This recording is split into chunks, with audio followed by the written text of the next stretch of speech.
All right, man. So what's the oldest cartoon you remember watching? Wait. So you mean like when I was a kid watching whatever cartoons were on, not like the cartoons that were on when you mean like the Flintstones, like Yeah. old. Yeah, like Yeah, that. Like, yeah. the Flintstones. Okay. Yeah, that's Okay. it. I watched a lot of the Flintstones. I watched a lot of old shows, because my mom was super into just like the classic stuff. So like cartoons and basically everything she watched as a kid, I also watched as a kid. So I watched Andy Griffith's show and all that stuff. Man, I watched a lot of crap growing up because there was a lot of crap out there to fill time because they didn't really put much effort into kids' cartoons back then. So you got like Rocky and Oh, I think we Bullwinkle. all had that. Like Oh we my all God. watched shit cartoons. Yeah, Rocky and Bullwinkle was garbage. But you know what? It was on. And But it's, we had, I will say that like my age bracket had some really good cartoons. yeah, okay. Like some good, like all of the Nickelodeon stuff. So it was like Rugrats, obviously, Angry Beavers, Invader Zim, the Wild Thornberries, what's the other one? Rocket Power. Like all Yeah. of those shows were so good. Man, you know what? Angry Beavers deserves more credit than it got. It does. Angry Beavers. Because, you know, I got addicted to speaking the way that Norbert did, how he mispronounces words on purpose. Oh my gosh, yes. Because it was just fun Was that to the do. same? Was that the same guy who did the one who's like a child molester that did the Red and Stimpy? Oh, that got weird. No. Uh, You don't know about that? no. I know. It's just Okay. like that's like an extreme left.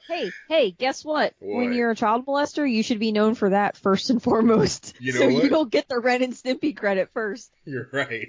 Known child molester and creator of Ren and Stimpy, Yep, John that's what. Crifalusi. Yeah.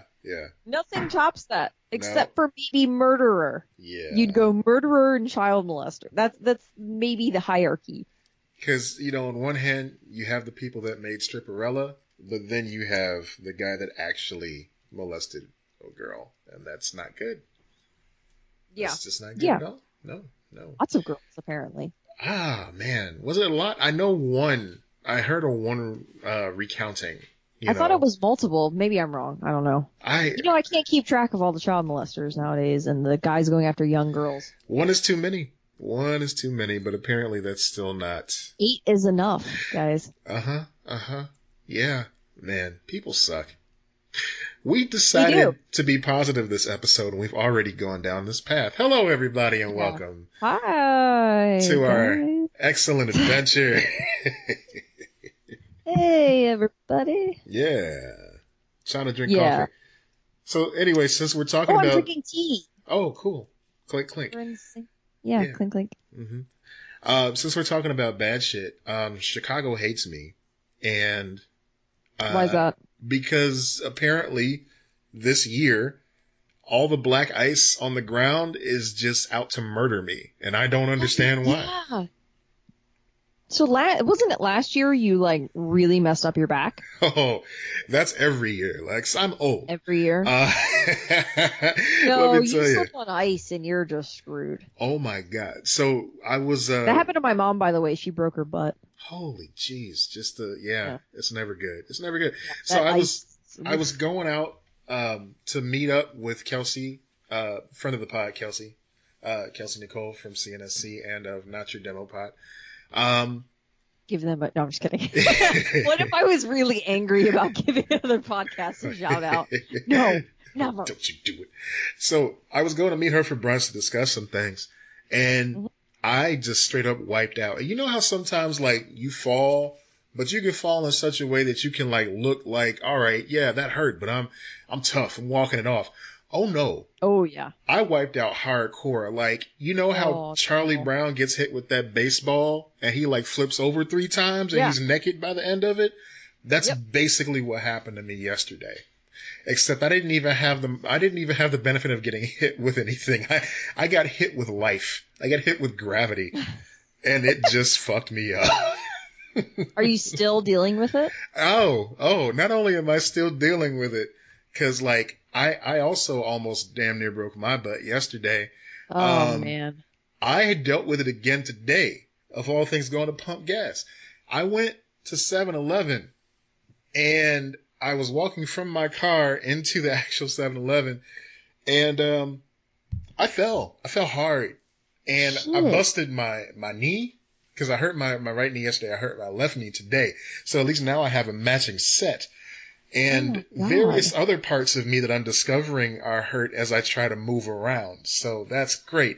But what really sucks about that one was like they had black ice on the little walkway near the, the car vacuums or whatever that they have there. And I told the guy that owned the place about it and he's like, oh, what do you want me to do? I'm like, I want you to send somebody to put salt down. Yeah. I didn't die, but somebody could crack their head on the pavement and then you would probably have to close this place. That would not be good for anybody. I would have been like, lawsuit, bitch. And he didn't even want to give me a receipt. For the breaking of your ass. Yeah. I'm like, you know what? Payback's a bitch. And I broke his back as the receipt. Yeah. And wrestling, when Damn, you hit somebody. You know what's sad is you could sue that guy. Like, and they have cameras set up there, and then you'd get that money. Right. But you know what? But then that'd be horrible. That would be, because I know he's got a family and everything, and he's working hard. Only if you, lawsuits are totally reasonable if you have permanent damage and stuff, but, don't sue someone unless you really deal with the shit. Right. I would hope any lawyer worth their salt would tell you that. Like, look, everybody falls, unless there's something really going on. You don't need to ruin someone's life because you are temporarily injured. You would think that they would have come up with shoes that's just, fine on the ice now. Yeah. How is the technology not there yet? It's funny you mention that because I have some shoes like that. They're called Yak Tracks, and they're not shoes, but they're like these metal nets that you wrap around your existing shoe. But, seeing as how it's March, I didn't think I would need them anymore. So I took them out of my work bag. Lo and behold, 2 days in a row, fall on my ass, almost break myself, and I'm in pain. Thank you very much, ladies and gentlemen. That's been our show. I'm Mrs. Maisel. You know it's still February, and we still have another week left in February, right? Is it? It feels like March. It feels like it should be like Smarch by now, or something. Yeah, I mean, it can. I will agree that it's a Smarch situation, but it's not. Smarch weather. Yeah, but it's not like. Yeah, I don't know. Yeah. I don't know, man. We're going to have to deal with BMO tap dancing tonight because he's having a good time. Hi, BMO. Chasing around his stuffed animals. So, yeah. He's a little cooped up, too, because he can't go outside hardcore like we normally do because it's, the weather. So, yeah. Have we mentioned that your dog's name is BMO before? And he's so cute? I don't think on this show we've mentioned that BMO is the most adorable dog in the free world. You've got an adorable pup named BMO. I do. And I got a cute kitty cat named Sammy. That's right. Of course, your kitty cat named after Sam Malone from Cheers. Yeah, obviously. And my dog. He's also an alcoholic. He's also And he cuts a lot of limes, way too many limes considering he just serves beer. That's it. He cuts limes. He has a towel on his shoulder at all times for some reason. Oh my God. How many limes that he must have cut in that show? Too many limes. It was insane. Why? Because he would do it all the time. They would have to have him be busy doing something, right? And that would be it. And yet he only ever pours beer. Well, and you're just like, why, dude? For a good couple of months, I was obsessed with Cheers because basically I really like Frasier. So I'm like, okay, I'm gonna watch the prequel to Frasier. I'm gonna get caught up, and then I'm gonna go right into a Frasier marathon. So yeah, I was watching Cheers nonstop. I saw every single episode of it. I mean, most of it holds up, but some of them is just awful.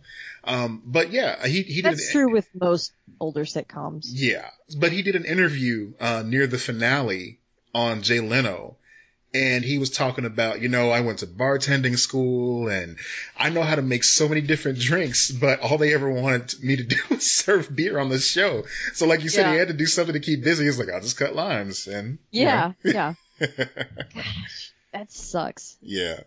So that's so weird to me because I am a diehard Cheers fan. And I don't really, I've seen quite a bit of Frasier, but I don't like Frasier as much as everyone else does. And I find it strange that it has become more popular than Cheers.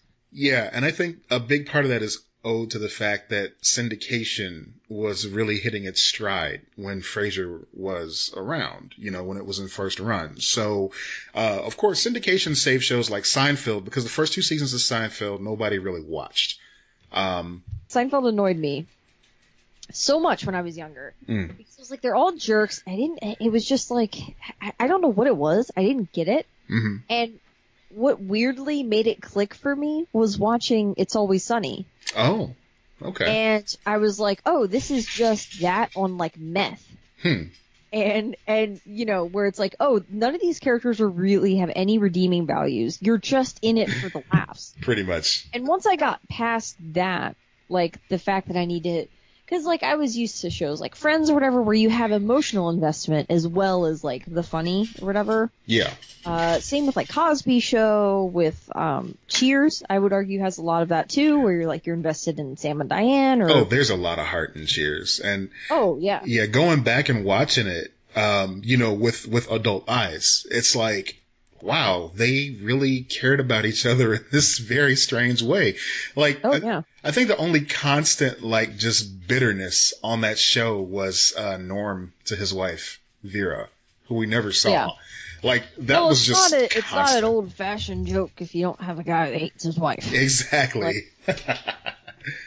Like, you gotta have guy who hates his wife and then fat man, pretty woman. Don't know how they got together. Mm-hmm. Like, that's the whole premise of sitcoms for, 40 years at least? I mean, you just described King of Queens right there. Mm-hmm. Yeah. Oh, yeah. Basically. That is like, there was a string of shows though. It's not just King of Queens. There were just a bunch of shows.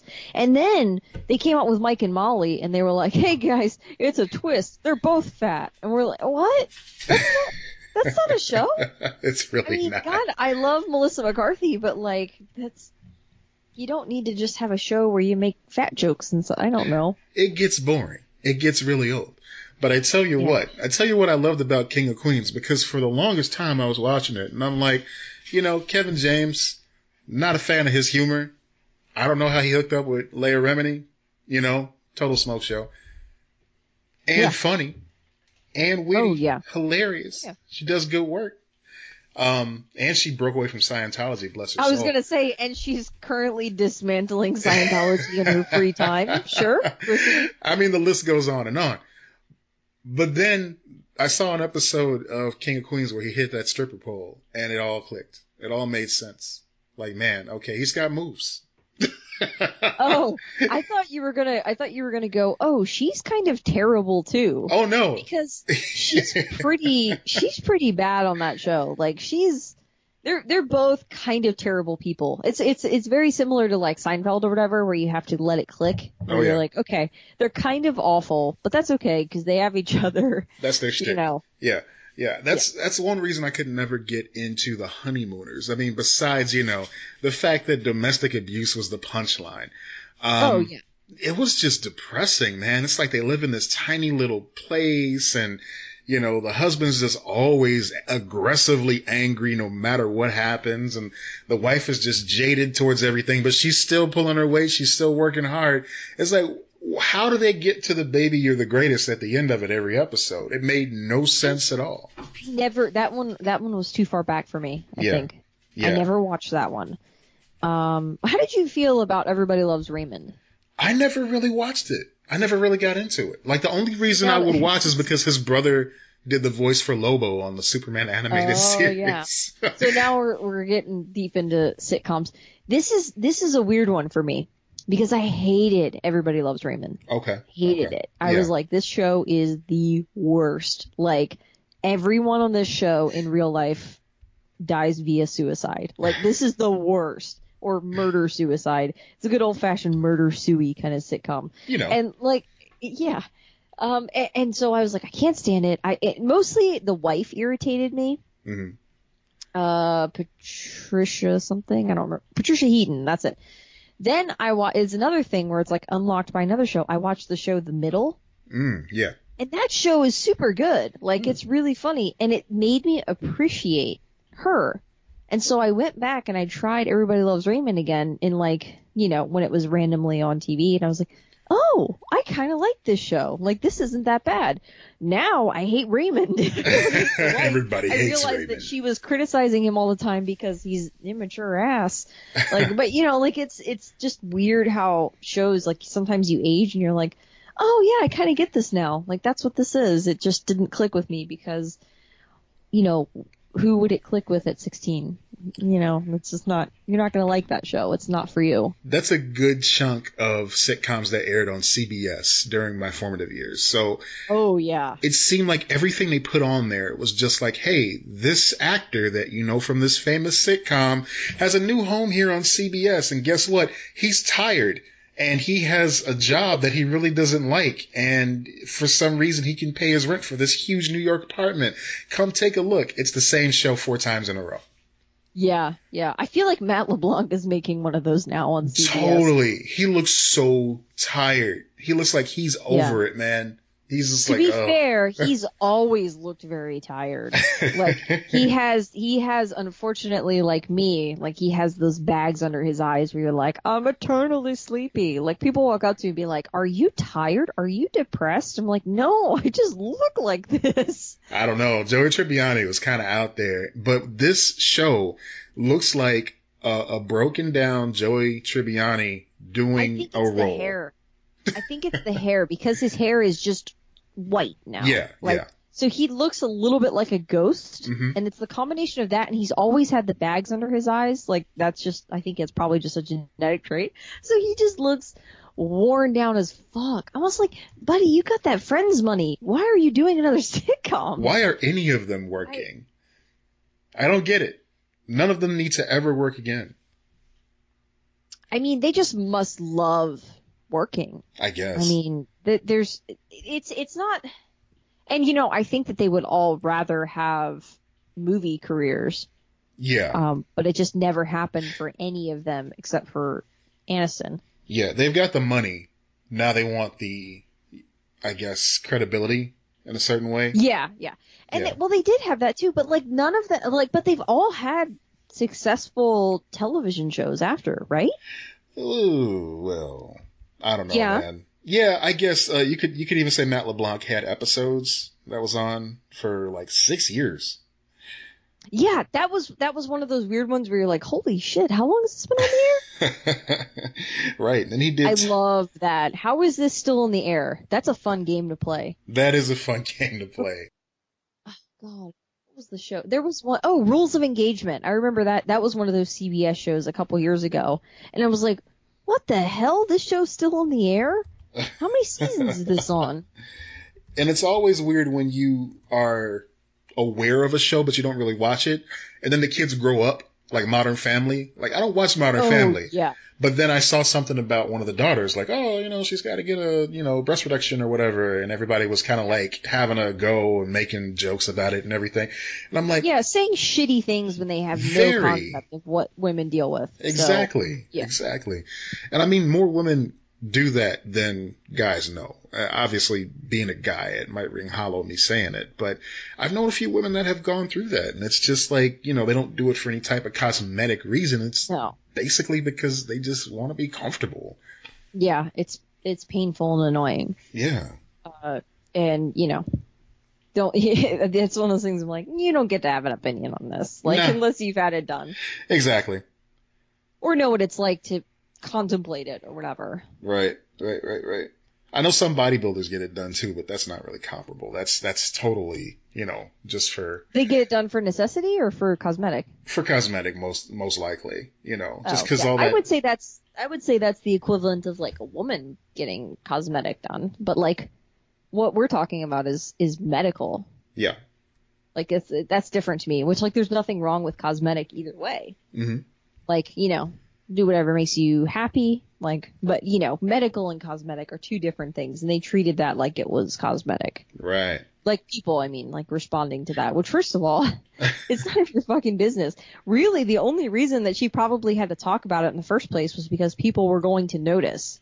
Yeah. And she just tried to get ahead of it. It doesn't make a difference though. She should have just ignored it altogether. But whatever, it's her her call. I mean, people noticing it is gross. Like, unless it's age appropriate, just ew, don't do that. Oh, I think she's like 22 or something like that. Is she? See, that's what I'm talking about. Like, I had no idea she was that old now. It's because like, hold on, I could be wrong. My computer is being slow. And it doesn't change my statement at all because I'm an old man. But 21. That actress is 21. Wow. Yeah. Man. How long has that been on? Modern Family, it's going on 11 Holy years. jeez. Okay, so she started the show when she was 10 years old. Yeah. Wowzers. Yeah. So she's just aged in real time. In real time. Before our very eyes. Yeah. Yeah. So American Dad, wholeheartedly disagree. Really? No, I think American Dad just keeps getting better. Oh my goodness. That's one of those Have you shows. watched it lately? Okay, so let me tell you. TBS years, because it's been on TBS for a few years, and my God, they just let them do what they want, and it's so good. That's where I was going to go with that, because I didn't know about the whole TBS deal. I know it was on Fox, and I thought it got canceled, because I never saw it, like, advertised, ever. But I'm not, like, watching TV hardcore like I used to anyway. So I watch the reruns when they're on sometimes. If I'm just sitting around and there's nothing going on, I'll just flip on, Cartoon Network or whatever. And I would see episodes. I'm like, okay, I've seen this one. I've seen this one. I'm like, wait a minute. How is there a new one I haven't seen before?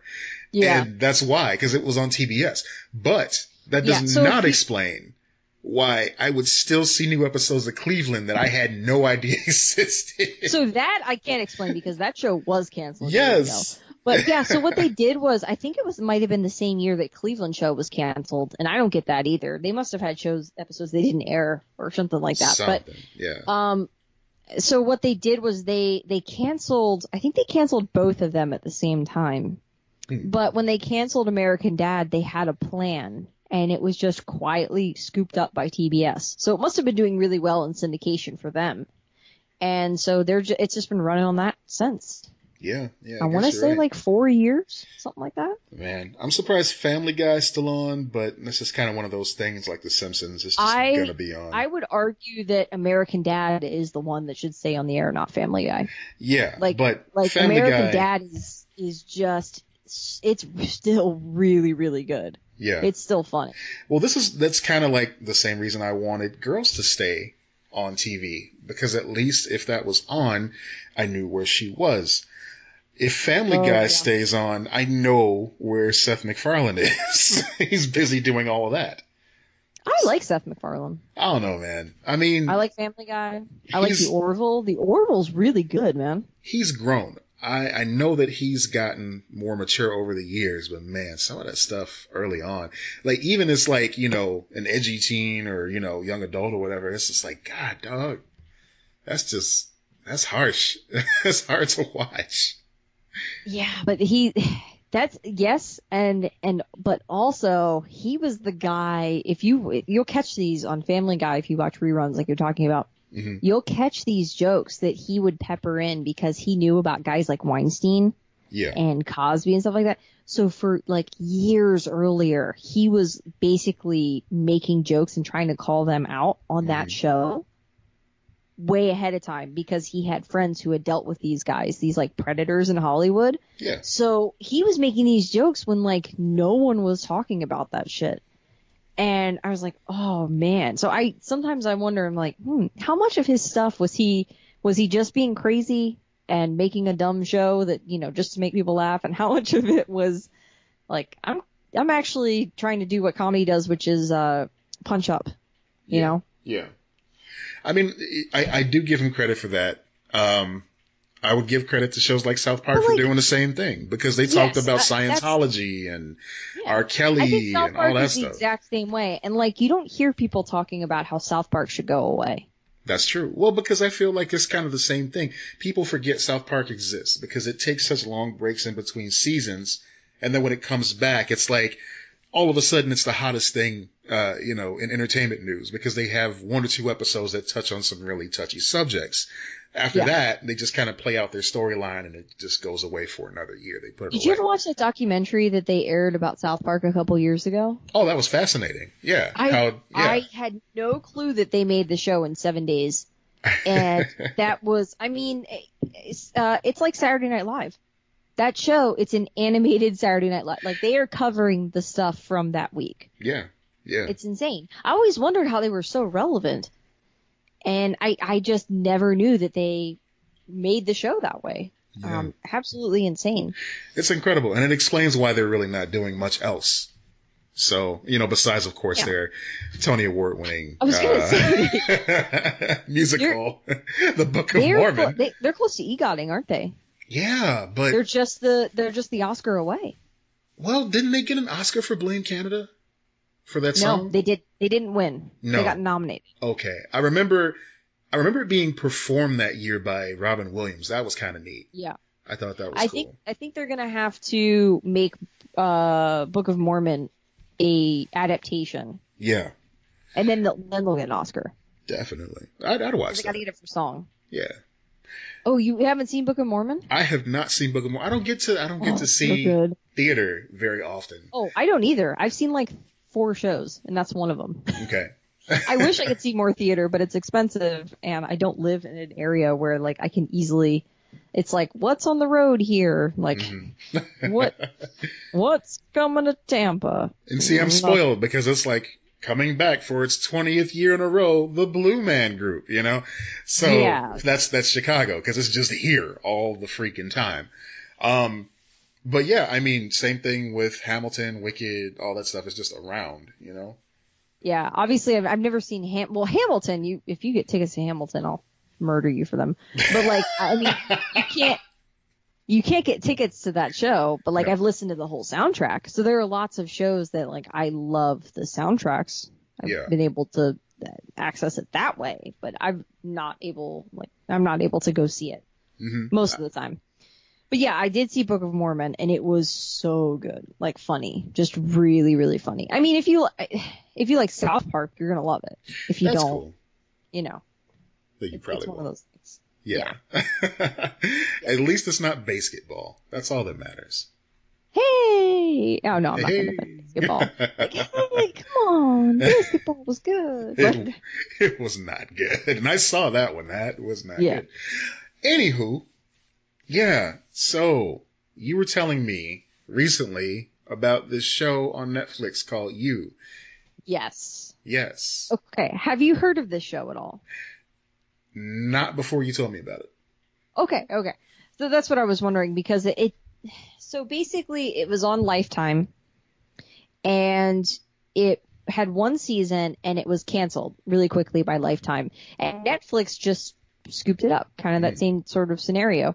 And so early January, I think, was when it was loaded on Netflix, and everyone freaked out over it and was like watching it, and just like that. Anytime The Good Place or something goes up, everyone's talking about it for a while because that's how people are watching it for the first time most of the time. Yeah. So they put this show on there. Everyone freaked out. And I had heard a couple of people talking about it on like podcasts or whatever. And okay, it's got the guy from Gossip Girl. And I was like, I don't really like Gossip Girl that much. I watched a little bit of it. Like I hit that wall where it was like, these teen shows are not relating to me anymore. They're just too out there and whatever. I'm done with it. Yeah. Even though I love my teen dramas. So I was like, okay, people are talking this up. Got bored one night where it was like, I don't really feel like that. All right, I'm gonna turn this on. Just throw an episode on while I knit. See how I feel about it. This show is batshit crazy. First of all, I just want to talk to you about it. Like the content of it. But that aside, it's really well made. I think it's a really interesting exploration when you find out it's based on a book, And this writer, she basically was watching these romantic comedies and going, this, if you just do like a slight tick, and sometimes you don't even need to do that, this guy is a creep. Like the guy gets girl scenario is creepy. And the things that people do in these romantic comedies are creepy. So she took that concept and she basically made it into a bit of a horror situation. Mm-hmm. So, like, the show starts with him, he works in a bookstore, which is like, oh, he works in a bookstore, he's a book clerk, and he, like, you know, like, that's like, you do that in a fucking, like, comedy from the 90s, like, romantic comedy from the 90s. So it's like, oh, and she comes in, she's a writer, and he's like, hey, look at you, and, like, he's doing the monologue, the voiceover, and everything like that. Mm-hmm. And it's, oh, like, they're falling in love, but it's like, he's falling in love with her, but then it's just his obsession with her. Yeah. And stalking, and it's so well done. So basically it's a 90s rom-com with a different soundtrack. Yeah. If you just change the soundtrack, yeah, absolutely. I love it. Okay. No, yeah, it's really well filmed. The voiceovers are perfect. The main guy in it, Penn Badgley or something like that. I don't know how you pronounce his last name. He is really good in it. And he has been using the fame that it's gotten as like a platform to say, okay, this is a show where we need to discuss toxic masculinity. I like that. And the issues that men have with their, control and obsession with women. Mm-hmm. And the issues that women would have being attracted to some guys like this. Yeah. So, he's even gotten in trouble a couple times where he's calling these girls out on Twitter who were like standing for him as this character, and he's like, no, he's problematic and you shouldn't be doing that, and you need to reevaluate things, just like everyone watching this show needs to rethink what we find acceptable. Because this is not acceptable. That's responsible of him to do that, because it is dangerous for guys to get those type of fans. I hate that term, stans, just because of the origin of it. So I use that because in this particular situation, it's very appropriate. Yeah, you're totally right. Like, but I agree. It's really creepy. It can be so creepy, and it's just, man, it's a good show. Yeah. And it's short, like it's classic Netflix, like 12 episodes or something like that. Okay. Yeah, it's that shit. I tried to get rid of Netflix recently. I fooled myself into thinking I know you did. Didn't you message me? Like, hey, Lex, I got rid of Spotify and I got rid of Netflix, and I was like, all right. And then you immediately got that shit back. Oh yeah, I decided I was going off the grid. But what I did not bring back Hulu yet, because there's nothing on Hulu at the moment that I need to see. But wow. As far as Netflix goes, I enjoy. As a diehard Hulu lover who would drop all of the other shit for Hulu, I'm offended. All right, fair enough, man. Look, I love Hulu. I'll tell you this: Hulu's cool. Hulu was great for the stuff that I wanted to see that I didn't think to record on my DVR. I got rid of Comcast. That was the biggest thing. That's what kind of started the domino effect. I'm like, all right, I'm getting rid of Comcast. What else don't I need? So I picked up YouTube TV, which so far is phenomenal. Outside of the fact, I love it too. Yeah, the only downside to it that I've encountered so far is it doesn't have Comedy Central, and every now and then there's something I want to see, like Ron Funch's stand-up special. I wanted to check that out. I had to do that on. I completely agree. iTunes. I was trying to figure out if I could find a cable, like someone with a cable provider who would let me use their login just to get into the Comedy Central app. Yeah, but it's not that big a loss. Like everything else that I want to see is pretty much on there. It's so funny because I completely agree. I was looking through the list. I'm like, because my dad was like, I want to cut cable out, and I was like, yeah, I mean, I've got this YouTube TV login you can use, like that, But I was like, man, shit, the only thing that's missing from it is that, like, Comedy Central is my only thing that's like, that's my jam, and I do love that channel a lot. That's gonna be a hard choice when Drunk History comes back. Like that's gonna be the one. It's already back. It's on the air right now. See, oh no, don't tell me that. But then it's going to be on Hulu. Yeah, but it takes forever for those episodes to get on Hulu. I know. It's like 6 months. They have like this huge gap in time. Yeah. Okay, guys, in addition to rating, reviewing, and subscribing to this podcast, please send us your internet access code so that we can get Comedy Central off of you. Please send us your mostly legal ways of watching Drunk History and yeah. other shows like South Park. Yeah, you know what sucks too is you can't even get that like a la carte like you can HBO or something like that. You can't. Like it's just.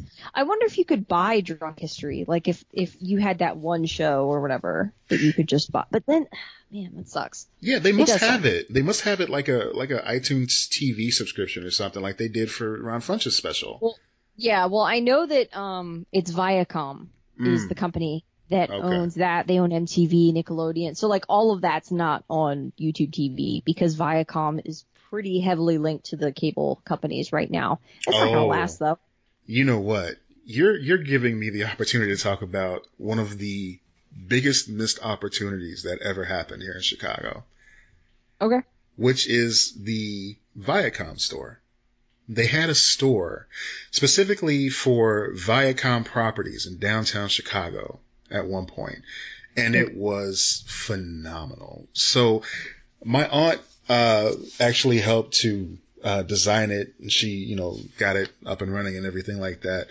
And she let me in to check it out before the official opening. So, like you mentioned, Viacom is MTV, it's Comedy Central, it's VH1. At the time, CBS was tied up in there as well. They had the Star Trek license. So you've got a multi-level store with Nickelodeon stuff, with Beavis and Butthead's couch. So wait, does this still exist or is it gone? It's gone because nobody knew. Here's the thing. Nobody knew what Viacom was. They just remembered it as like the thing at the end of shows. It'd be like Viacom before you turn the channel. And they never associated it with the show that they just watched. So Chicago missed out on a great resource for Nickelodeon toys, for Star Trek stuff. Let me tell you what I got from there. So, Our Real Monsters, a great show on Nickelodeon when I was growing up. Oh man, see, this is what I'm talking about. Yeah. All of the great animated shows. Our Real Monsters had Ickis eyeballs that you could actually buy, and they were those sticky eyeballs that you throw on the wall. Oh man, I remember those. I got those. I got a Nickelodeon mug. I got a Tribble from this place. You got a Nickelodeon mug? I got a Nickelodeon mug. It's pretty dope. So yeah, like all this great stuff in there, and nobody knew about it because they didn't know what Viacom was, and they didn't do a good job. They should have called it? What? All that. I just had the all that logo, and it's like, what can you get there? You can get all that, all that shit, all that. You can get all that, all of it. Just come through. That's what they should have called it. They would have just had a Nickelodeon store and called it like Nick Shop or something like that. Like just a Nickelodeon store like they have a Disney store. Right.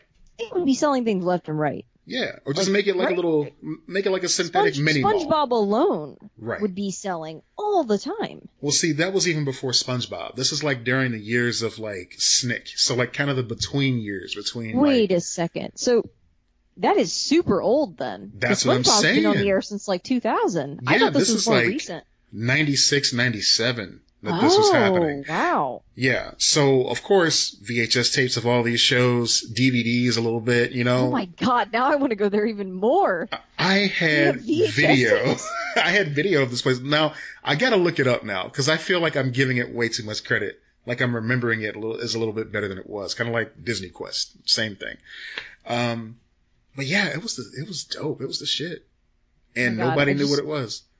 I just went to type VHS tapes in our notes because I had a thing that I want to tell you about, but I didn't want to interrupt you. And it would have corrected VHS to Chad. Why?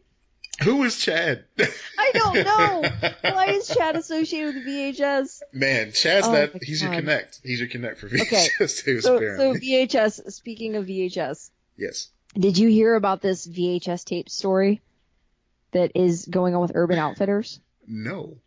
Oh my God. So apparently Urban Outfitters is selling, I don't think they're selling it in stores, I think it's just online, but they're selling a 5-pack of VHS tapes random VHS tapes for $50. $50. They're giving you random ass Titanic tapes or whatever for $50. Now, see, you get a copy of Grumpy Old Men on VHS for $50. I was thinking it was like somebody's home movies or something like that they discarded. But no, it could be. It's probably all from Goodwill. Like, they straight up spent $1 max on all of these, and they're selling them for $50. You know what? I can't even be mad at Urban Outfitters because that's opportunity to know. I'm not mad at Urban Outfitters. I'm mad at every single asshole who buys that.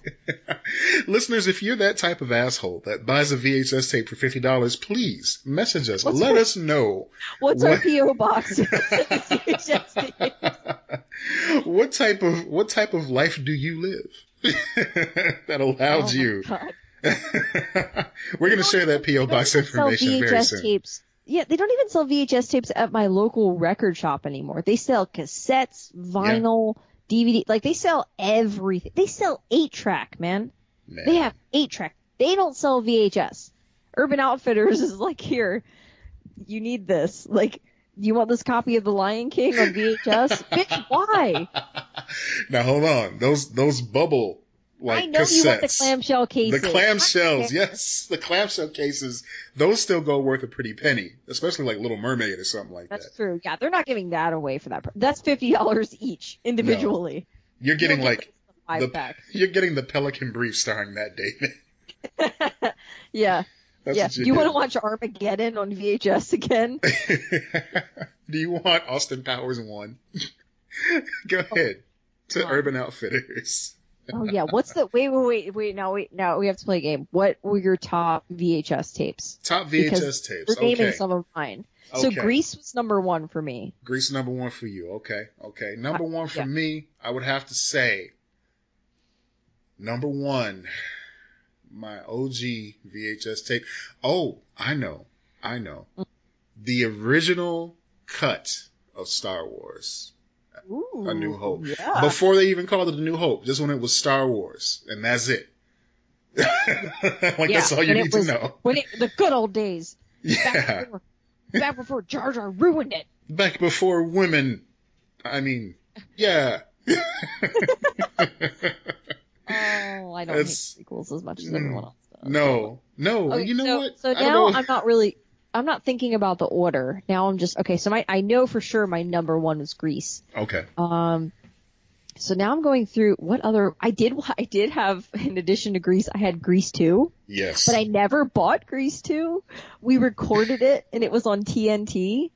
So I had memorized all of the commercials that were on that airing of Grease 2. I'm like, this is, and I watch it now. I'm like, yeah, the Bush's Baked Beans commercial should be going on right after this. Like, don't you have it on DVD now? Oh man, that's kind of great. And that you know what? That's indicative of like when you have a great VHS where you've got the perfect show on there. Yeah. Like I did this one time. I wish I still had that Grease 2 VHS. I really do. I wish I had. I did this one time with Generation X. It was an awful show. It was an awful made-for-TV movie that came on Fox. I want to say like 98, 99, back before we had like, you know, X-Men movies proper or the Marvel Cinematic Universe. So they made a made-for-TV Generation X movie that followed up the Nick Fury movie that starred David Hasselhoff. Oh, God. I forgot about that. A lot of people wanted to. You literally just reminded me that at one point Nick Fury was white. I completely forgot about that. He is like between the comics and the movies, he's just rewritten in my mind as a black character. Like he's always been a black character. I owe that to the charisma of Samuel L. Jackson. You know, he's just a smooth motherfucker. That, they changed him in the comics too. Now, like he's just black now. Yeah. So. I don't want to tempt fate and just have people start mailing us random VHS tapes. So I'm going to save the P.O. box number for later. God, I know. But if anyone finds the Bush's Baked Beans, Grease 2, reach out to us, private message us, because I want it. That's right. I want it. So I made Generation X. If you send me porn, I will be very angry, but also send porn. Also, Oh my goodness. Now see, my thinking is if somebody still has physical pornography in their home, it's not something they're going to easily part with. Yeah, I that is a very confusing conundrum. Yeah. Of like, okay, cool, good for you, I guess. Yeah, you know. Let's touch it, please get away. No. One day I'm going to tell you about my video store days. Oh God, Austin Powers was another one, the first one for sure. Oh, like totally. VHS. Yeah. Obviously all of the Disney ones. Like my favorite Disneys were Aladdin and The Lion King. Those were always like my top ones. Aladdin was a must. You know, sometimes I'd let Aladdin 2 through the door, but mostly just the first one. Because those Disney sequels, VHS? Oh, they used to be such trash. Like, oh, they were bad, but we liked them. We did, because it's all we had. It's all we had. Oh yeah. You know, I mean, you're not going to get the original voices. You get angry because like Jafar's voice is different, and you're just pissed. Like that, you know, they were like, kids will never know. Oh, we knew. Oh, we knew. We knew when you changed the damn voice on us. People are angry about the fact that, you know, Robin Williams is not the genie anymore in the live action Aladdin. We had to deal with years. You know, it's difficult with him being dead. Like, it's a little difficult. But we had to deal with Disney pissing off Robin Williams and us getting Hank Azaria in the meantime. That was Hank Azaria? Yeah. Ooh, all right. Oh, wait. I didn't know that. No, I'm wrong. It was Homer. It was Dan Castellaneta. Oh, wow. I didn't know that. Okay. Castellaneta. Yeah. I've never pronounced that man's name before. A real quick offshoot of this VHS thing, which we will return to because I'm just fascinated by this. What do you think of this Genie preview that they put out there? Well, or Aladdin preview, but Genie. It was the Genie reveal, the blue Genie reveal. I mean, you know, it harkens back to that old saying from Jurassic Park. We were so concerned whether or not we could. We never thought if we should. Because they released the first photo of Aladdin with Will Smith just looking like Will Smith with a top knot. And everybody was like, no, that's sacrilege. He should be blue. And then we got him blue. And it's like, oh my God, that's going to haunt my nightmares forever. I think it's fine. It's fine. You know? Really? Yeah, totally. Look, okay, so if this was a few live action movies back, I'd be concerned. But we live in a post Jungle Book world now. You know, we've been through Beauty and the Beast.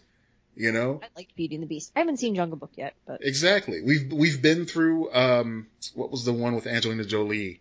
I don't really like her, so but it was Maleficent. Maleficent, yeah, and it was good. Yeah. It was fine. It was okay. I'm just really reeling that back now. It was all right. But what I'm getting at is that it's never going to look like the cartoon. It's never going to look like exactly what you remember. But most importantly, it's not for us. It's for the kids. I don't need it to look like the cartoon. I need it to not look like an avatar injected itself in the ass with steroids 5 minutes before they filmed this shit. It was terrifying. Like, and look, it's early CG. You can't judge it on the same level that you can judge a finished movie. Right. You always have to take CGI in trailers with a grain of salt. But at the same time, the CGI in the Lion King trailer was dope as shit. Like, well, I mean, they've had practice. Amazing. They've had practice with animals. This is the first time they've done a genie in the live action world. Well, that's fair. Yeah. You know, when they come through with Pinocchio, I'm not saying I'm never. Yeah. Same thing. Uncanny Valley. It's going to be Uncanny Valley when they come through with Pinocchio. Just watch. It's going to be weird. Yeah.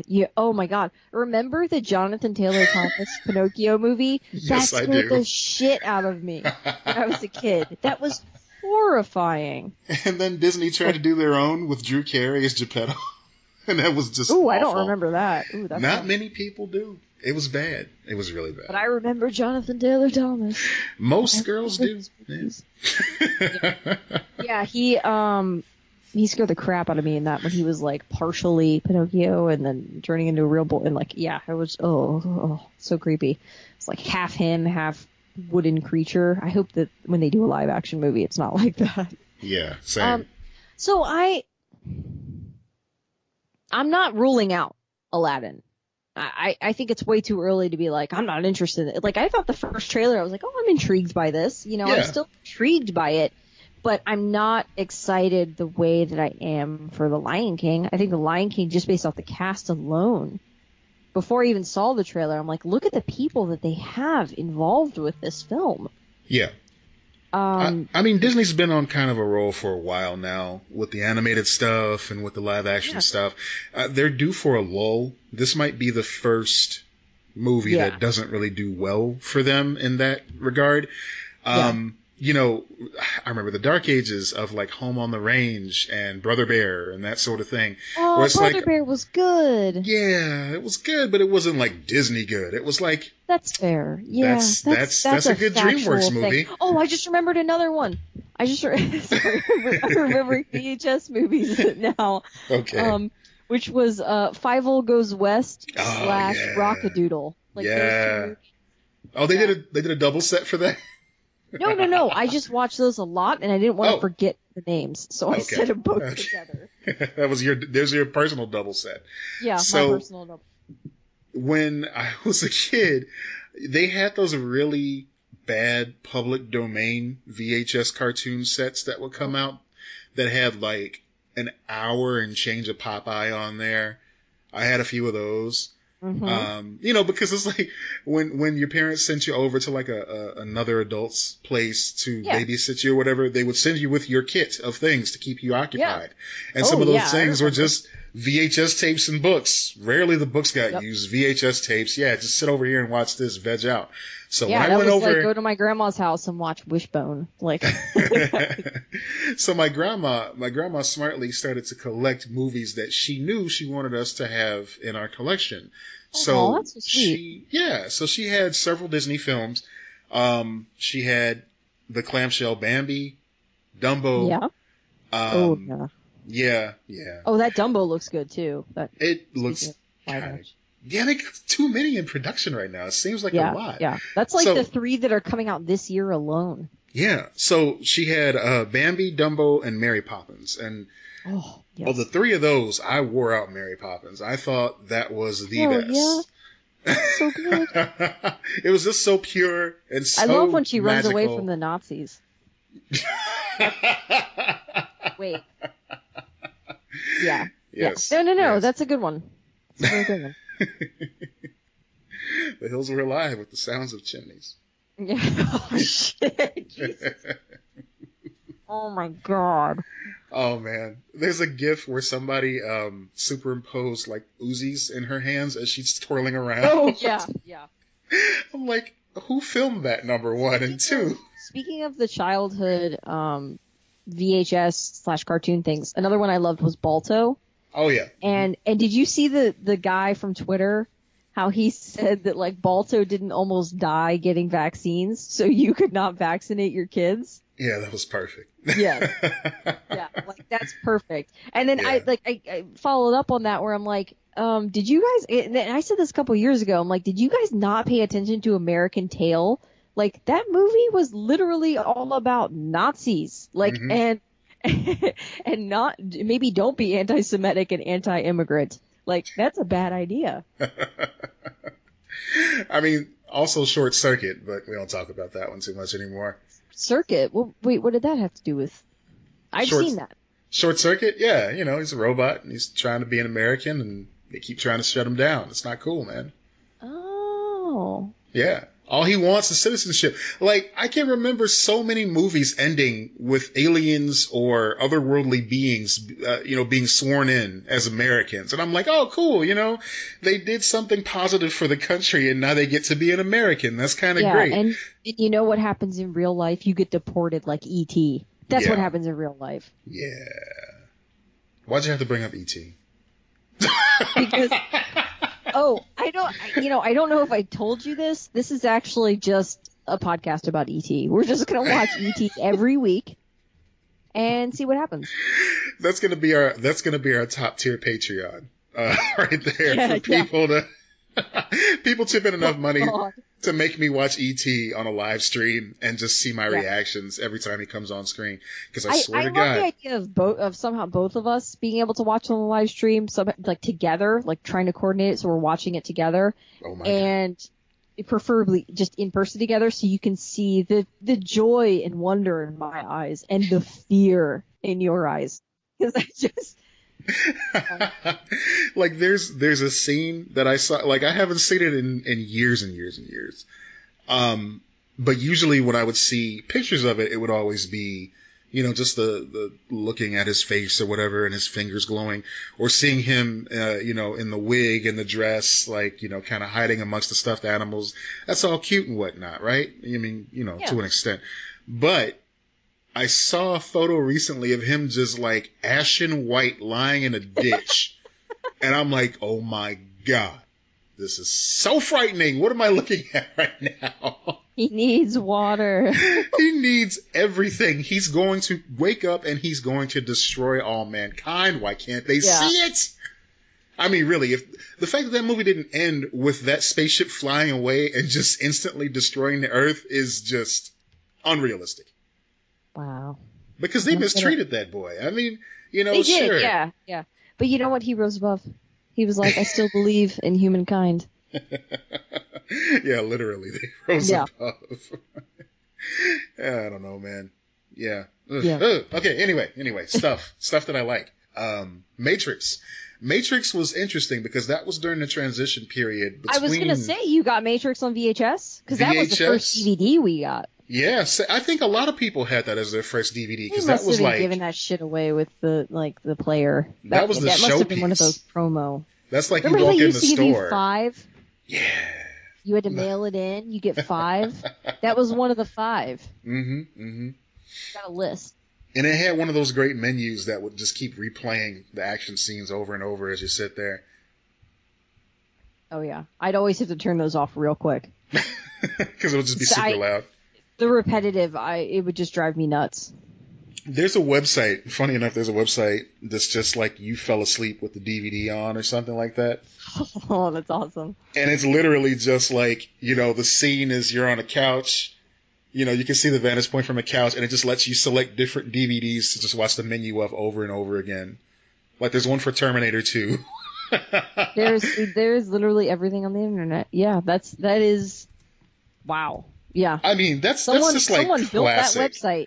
That is classic internet right there. That's what the internet used to be for, was just these random websites with stuff like that. Those days. Yeah. I miss the going like, have you seen is Abe Vigoda alive.com or whatever? Right.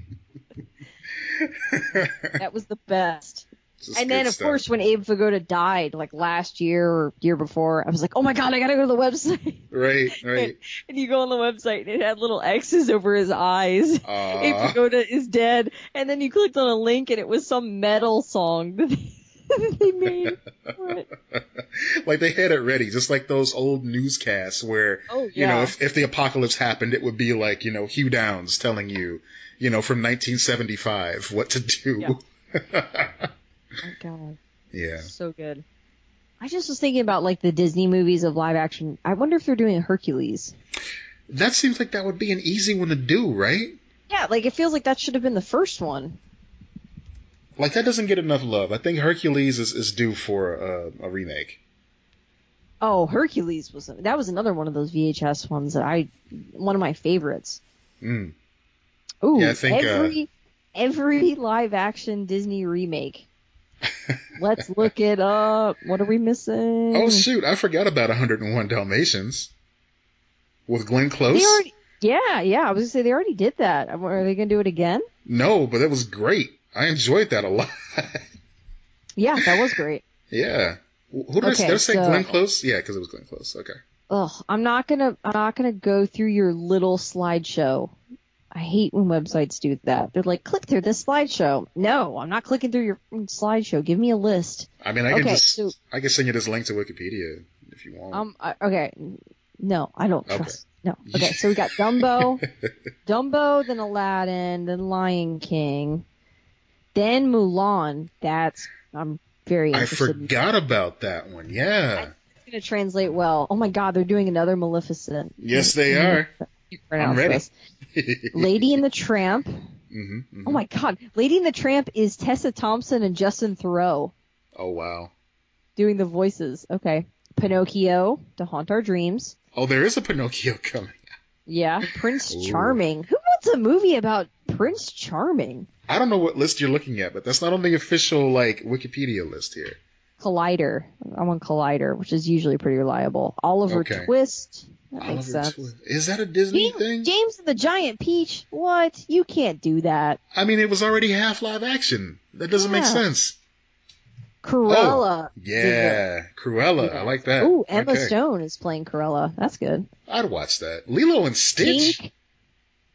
Lilo and Stitch? Fuck no. How did that get through my senses here? What? I don't No. know. This is weird. Tink with Reese Witherspoon. Now, if they do Tink with Reese Witherspoon, I want to see Tommy Lenk, which does fashions or whatever. Like, you've seen him, right? How he does, the garbage bag fashions. Yes. I want to see him do Twink, where he dresses up as Tink, Reese Witherspoon Tink, and do his looks for less. Look, I've been to enough burlesque shows to tell you that is a thing that happens often. Yeah, no, okay? I know. I just want him to do it for that movie. I want it to be an official Disney sanction. He's not going to do Let it. me tell you, around C2E2 a few years ago, I went to a burlesque event where I saw a man do a Doug performance, and by the end of it, he became Quail Man. All right, it was dope as hell. It was dope. That sounds good. He did a great job. Really Good for him. Kudos. Yeah. Peter Pan. Peter Pan. The Sword in the Stone. That Nobody one's even definitely saw that. Easy. Yeah. I saw it. I remember it. Okay. But I didn't like it. Yeah, Lilo and Stitch. I don't understand Lilo and Stitch. That's going to be weird. Right. But who knows? It could be a Little Mermaid. That does not translate. I'm sorry. I feel like they already made that, but whatever. Okay. I don't think mermaids translate. I feel like they're weird when they try to do live action with mermaids. Well, I like Splash. I thought that was decent with Tom Hanks. I've only seen bits and pieces of that one. Yeah, I mean, but the real life one is like that weird movie that won the Oscar last year or whatever. The Fish Man. Snow White. I'm not even going to correct you. It's just the Fishman movie from now on. Fishman movie, yeah. Okay, Snow White is the last one listed on here. Now, which is appropriate. All of these are in development, and they don't have dates on them past Maleficent 2, which is 2020. So they have 2020 listed on here, but beyond that, everything else I listed is all just in development. So, oh my God. Oh, okay. I thought it said director. I was just scrolling through real quick. I said Lady and the Tramp, and it said director, and it said Charlie Bean is the director. I thought it said Charlie Sheen, and I was like, what the fuck? That's a very different movie. Who let you in here, Charlie Sheen? Who? Get out of here. Oh, man. So, you've only seen bits and pieces of Splash. However, it was, ironically, released by Touchstone Pictures, the film label created by Walt Disney Studios that same year, 1984, in an effort to release films targeted to adult audiences. So this is basically the prototype for their adult Little Mermaid. They made Splash before they made Little Mermaid. Wow. Huh. That's Yeah. interesting. Wasn't that Ron Howard directed that one? Ron Howard directed, starring Tom Hanks and, oh my goodness, Daryl Hannah. Ooh, VHS movie. Forrest Gump. Eugene Levy and John Candy action in there, so they had the Canadian faction going, you know? Yeah. Yeah. I did. So Apollo 13 and Forrest Gump. Those were some VHS jams right there. Oh, definitely. Forrest Gump was a VHS jam. Oh man. Forrest Gump was up there with Titanic. How if you didn't own that, you were garbage. It was in your collection for sure. For sure. It had to be. Yeah. I really want to know oh, other people, like, tell us what was your essential, like, in the essential VHS? What are we not thinking of here? Because I know we're missing some. Like, what's Jurassic the Park. essential? Oh, yes. Mm-hmm. Yes, Jurassic Park. You Essential need. VHS. One of the first ones, I think, right? Oh, for Wait, no, sure. duh. I'm sorry. No. That's like 80s. Like, there was way more before that, right? Like, Well, Jurassic Park was like 94. those were primarily rentals. The reason I bring up Jurassic Park is because Oh, that, yeah. to me, that's like the first VHS that I was actually able to purchase at like Jewel Osco Yeah, for because a it reasonable wasn't too price. expensive. Yeah, like they made that widely available. And it was noticeable because it didn't have the big clamshell case. It just had a paper sleeve. So it was like, okay, you can own this. Don't feel bad about it. Just take it home with your groceries. Enjoy it whenever you want to see it. It's Jurassic Park. You're welcome. Game changer.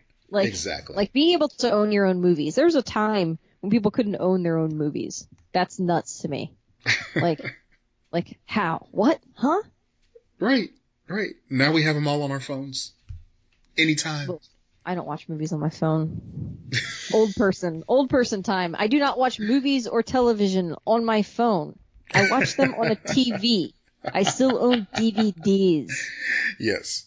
Even at the I do airport? not no, I will listen to a podcast or music. I use the thing for the thing that it's meant for in my brain. Right. Like if I'm on a plane, I just stack up podcasts. Mm-hmm. I just can't. I can watch YouTube on my phone. But I can't do TV shows and movies. I see people doing it on planes. I understand why they do it. I can't. I've gotten a lot more liberal with it in my later years here because I used to be the same way. Like if I'm playing a video game, I'm concentrating on that.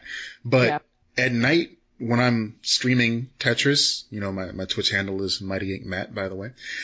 When I'm streaming Tetris over Twitch, I'm usually listening to a podcast, an audiobook. I was watching Frasier on my iPad. I had that like in my peripheral. Like I was just had that going. No, I will take the Switch and play like Zelda or whatever and watch a show on the TV, but I won't put the Switch on the TV and put a show on my phone. Yeah. Okay. I feel you on that. That's what my brain won't allow that. I don't think I've seen a full episode of Marvelous Mrs. Maisel. I've only had it on, because I mean the dialogue on there is so witty. That's the most important part anyway. Yeah, but it is visually a gorgeous show. Oh my gosh. It really is. The second season, they have this transition of Paris to New York and New York to Paris. And the way that she does it is just like so good. Yeah, you're right. You're totally right about that. I'm still not sold on Zach Levi being on there though. Still not sold. Oh, I like him on there. I think he's really good. That's actually what re-sold me on Zachary Levi. It's like, I'm not sure about you. You seem a little bit bro-y. And then I watch him and I'm like, oh, I like you. Although he's buff as hell. It's weird. It really is. It really is. Because he's got that. Yeah. Well, I mean, he's always been tall, but he was thinner when he was on Chuck. Yeah. And now, obviously, he's doing Shazam. So he bulked up. And he's kind of maintaining at least some of that bulk. And he wasn't like crazy superhero bulk for Maisel, but he was still pretty bulky dude. I mean, I was like, holy crap, he looks like a different person. He does. He definitely does. Unfortunately, I don't know. There's something about his acting style that really takes me out of the moment. So he's good. I don't want to, take anything away from him. But when he attempts to do voices or put on some different type of personality, it's almost see-through. It's almost transparent. Like, okay, yeah, I get it. You're trying to do this sound from this particular time period, but you're still Zach Levi, man. You're still Chuck. I can see you. It's all right, Yeah. I don't typically have that problem, and it didn't bother me with that, but I understand that is a thing. Yeah. So do you have trouble with him, like the Shazam? We obviously haven't seen it yet, but the trailer. Like, did you go, oh, I'm struggling with you here, bud? No, because he's just being himself there. Like, I feel like it's just him being just goofy and nerdy, like he does at the Nerd HQ stuff at the Comic-Cons, Yeah. So that's him. That's fine. But when he tries to be serious and he tries to be suave and savoir-faire, it's like, nah, dude. Yeah, sorry. They definitely have like he's a weirdo though. That does help. Like he's a total weirdo on Basil. Yeah, he's got his quirks too, and Mm-hmm. he kind of has to keep up with her. Which, by the way, screw you for getting me hooked on this show because I really don't Mm-hmm. want to like it, but you kept talking about it and I watched it, and now I can't stop watching it. So thanks. Yeah. Thanks. No shit. My recommendation is gold. How did you not know this about me yet? It's just so Solid aggressively white. I don't know, man. Oh, it's white. Oh my gosh. It's like, if it had a flavor, it would be Cool Ranch. I'm trying to think of a really white show now. Frasier, for example, is a Yeah. very white show. I'll give But you it's that. not even like a little bit of the like ethnic white. Mhm. Like you would, ethnic white show would be very white show, but it's ethnic white. So like The Sopranos, for example. Yeah. Maisel is another one that's like very white, but ethnically white. Like, so it's got a little bit more going on. It's not dry toast. I would almost put in the same category as Mad Men, not only because of the time period, but just, the Mad Men vibe is a of it. very white show. It is, but you know what? They dealt with, civil rights, situations and that sort of thing. Every now and then they touched on it, just to remind you, like, yeah, this is still happening in the real world. It's not just, some wonderful imaginary place. Maisel's a little bit like, kind of like, yeah, we don't really want to deal, like, we're just going to integrate it. Like they have, they do have, at least so far, like, it's kind of just integrated. It's almost like if you watch Schitt's Creek, like, there's no homophobia. Like, they're living in a small town, but, like, they're openly gay characters. Yeah. And it's not a thing. Like, it's just not a problem. So it's almost like a little bit dreamlike of, like, no, this isn't an issue here. I mean, we know it happened in real life, but, there also weren't female comedians doing what she was doing, you know, on that show. So it's like it is... Just like, Gilmore Girls is, very, like, this town does not exist. This is so out there. This is so crazy. It's dreamlike. It's whimsical. But and this is going to be it's going to be kind of weird to say this, but I feel like, and it's not taking away from the quality of the entertainment of the show at all, but I feel like Marvelous Mrs. Maisel isn't really the show to deal with that sort of thing anyway. You know? I don't think so. Because it's really just, taking this laissez-faire sort of attitude towards everything. And it's like, you can't just all of a sudden do a spin on your heel and go, okay, well, no, this is serious now. It's like it would take away from what the show is. She's like divorced. Like her and Joel are splitting, and she's like, she made pot roast, the Methodist brisket. Like it's dealing with heavy stuff, but doing it in like a hilarious way. Like it's not that show. Right. And I feel like it's okay that it's not that show. Like, I would rather see someone who knows what they're doing. It's kind of like, that what was that show, Confederacy or whatever, that the guys were gonna do? I don't know if they still are. Yeah. But it's like, you're not the ones who should be making that show. No, definitely not. Like, you are the ones who should be assisting others make that show because you have a platform, like, and you have, HBO behind you. So if you want to bring in someone who comes to you and says, or seek them out and go, hey, we want diversity, we want this, we're going to use our name to help, propel this show into the world. That's great. That's what you should be doing. But like, I don't know if that's a great idea. So yeah, I totally agree. I don't think you're taking anything away from the show. You're just saying that, like, yeah, no, that's not really what this is about. Right. It's not that type of show. It's a comedy. Like, at the end of the day, it is a comedy. Exactly. Yeah. So it's fine. I don't mind it. And You'd like it. You would not have watched this much if you didn't like it. I do like That's it. the thing. I can't deny Yeah. it. I can't deny it. I enjoy the show. It's got some really good moments, and she is legitimately funny when she does the stand-up bits. So. Oh my gosh, she's so good. Like, that's why it was winning these awards for her and Alex Borstein. Like, oh my god, Alex Borstein. Jesus, she's so funny on that show. I've always been a fan of hers, even before Family Guy, even before all this stuff. When she was on Mad TV, I'm like, she's something else. She really is. That whole cast, a good chunk of the cast on Mad TV, they were on another level. They knew what they were doing. They were funny. They were improv. They had something. It's just, man, The Mad show wasn't TV great, but they were insanely talented. They were. They made that show, that original cast on Mad TV. They made that show. I mean, look at it. We got Alex Borstein. We got, Will Sasso. We got Key and Peele, Mm-hmm. So all these amazing actors, these comedic actors and actresses came from that show. But when you go back and watch Mad TV, it's like, man, I can't even forget to say my boy Phil Lamar. I mean, one of the most talented voice actors and for a long time. I don't remember Mad TV. Now I'm going to go on like YouTube, like go down the rabbit hole of YouTube of Mad TV sketches. Yeah, because I feel like it's just going to be bad. Oh no, I went down because you sent me that thing about All That being revival. Mm-hmm. Yeah. Keenan, yes, is bringing back All That, and I'm like, yes, oh, that's awesome. So I was like, let me go online and watch All That skits. Oh no, it was made for kids. Indeed. Guys. It does not hold up at all. I'm glad it existed. I'm glad that I enjoyed it at the time. Just don't. Like maybe don't. Let it live in your memory as being hilarious and great. Some things are best left in the past. That's for sure. Oh my gosh. It's one of those, oh man. You may think you want to go back and watch Transformers, like, oh yeah, I remember as a kid, those storylines used to be great. Guess what? Not so much. However, I will say that the Amanda Show skit where they were making fun of Dawson's Creek, like if you're a Dawson's Creek fan, look that up. It's Moody's Point, and it is, that shit holds up. It is funny. It is still funny. Yeah, there's some things you can just never go back to.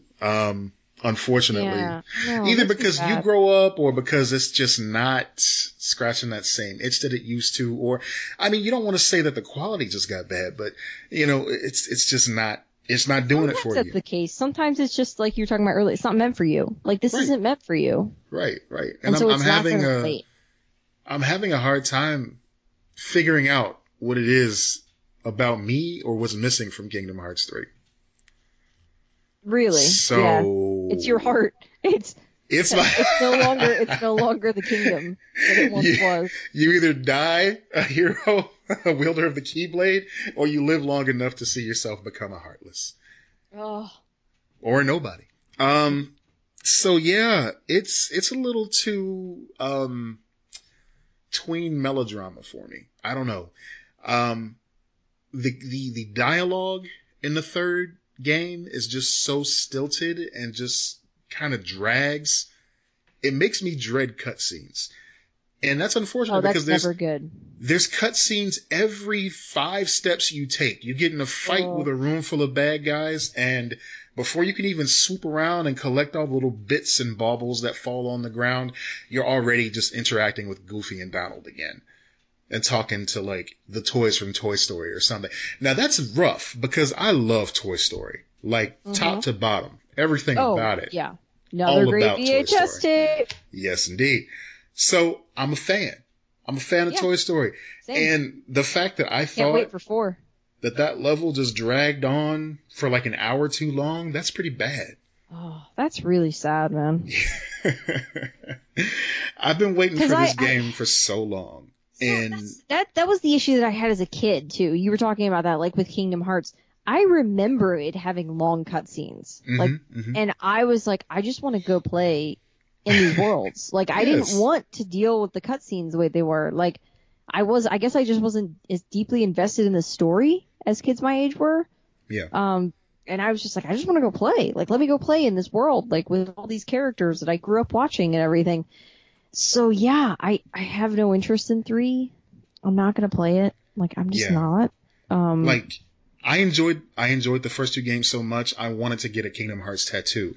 I got a Keyblade pendant for D as a gift one time, and yeah, it was kind of awful because she really wasn't into it as much as I was.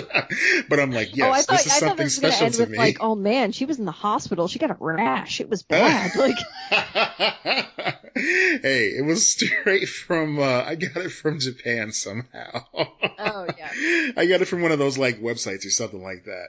That doesn't really speak to the quality of it. I don't know. I just kind of threw that out there. But anyway, what I'm getting at is the fact that It's No, I don't just, yeah, no, it was just like there was so much crap out there for it, and I was just eating it up, you know. Oh yeah, yeah. Yeah, and then the story started getting all convoluted with all the little spin-offs, like 356 by 2 remix and and remix and death drop definition they and all went that other. full Final Fantasy Oh man, with that. yeah. Like, right? Like it was insane. So now in the third one, it seems like there's a lot less Final Fantasy stuff. Like they've built so much of the auxiliary world of Kingdom Hearts that they don't need to rely as heavily on the Final Fantasy characters or the Disney characters as much. So they're just kind of there. They're just kind of like with you. Like, you know, you're going on an adventure and you bring your teddy bear along or something. Okay. So it's just kind of It's just kind of I want to finish it, but I really don't care about the upcoming worlds that I'm supposed to go to enough to actually do it. So what are the worlds that you haven't gotten to? All right, so I did Tangled, and that was kind of a waste of time. Because look, Tangled to me, another Zachary Levi performance. Oh, I like Tangled. Yeah, I guess I liked it, but it was forgettable because I completely forgot that I saw it. And then I'm like, oh, yeah, I remember this part now. Okay. I agree it is forgettable. I liked it, but it's forgettable. They basically played out Frozen the whole is forgettable story. too. Sorry. Like, Well, I understand that the soundtrack was a phenomenon and everything like that, but that movie was forgettable. The movie was just okay. So I have Frozen coming up. Not really caring about that one too much. Big Hero 6, I'd be interested to check out. Oh, that's cool. Monsters Inc. Not one of my favorite Pixar movies, and then of course, one of mine either. But that seems like it'd be fun. Yeah. In a world where you don't have 20 cutscenes. Right, and then the other ones, I don't even know what else is coming up after that. It's just I don't care. I can't care about it. I can't invest that much time in this game. So I guess I'm just gonna give it up. I'm gonna give it to somebody that's gonna appreciate it. Yeah. So you're finishing up your current whatchamacallit level, which is Toy Story? No, I think I just finished Tangled and I kind of just left it alone after that. Oh, the gummy ship is back. You know, for those that love flying that thing around and building it. And now for some reason, in addition to blocks, you can attach corgis to it. I have no idea why. I do not know what that is. Okay. Yeah, just cute little dogs. So I just like looked on Wikipedia real quick, and it says it's Tangled, Frozen, Big Hero 6, Toy Story, Monsters Inc., and then returning to Hercules, Pirates of the Caribbean, Winnie the Pooh,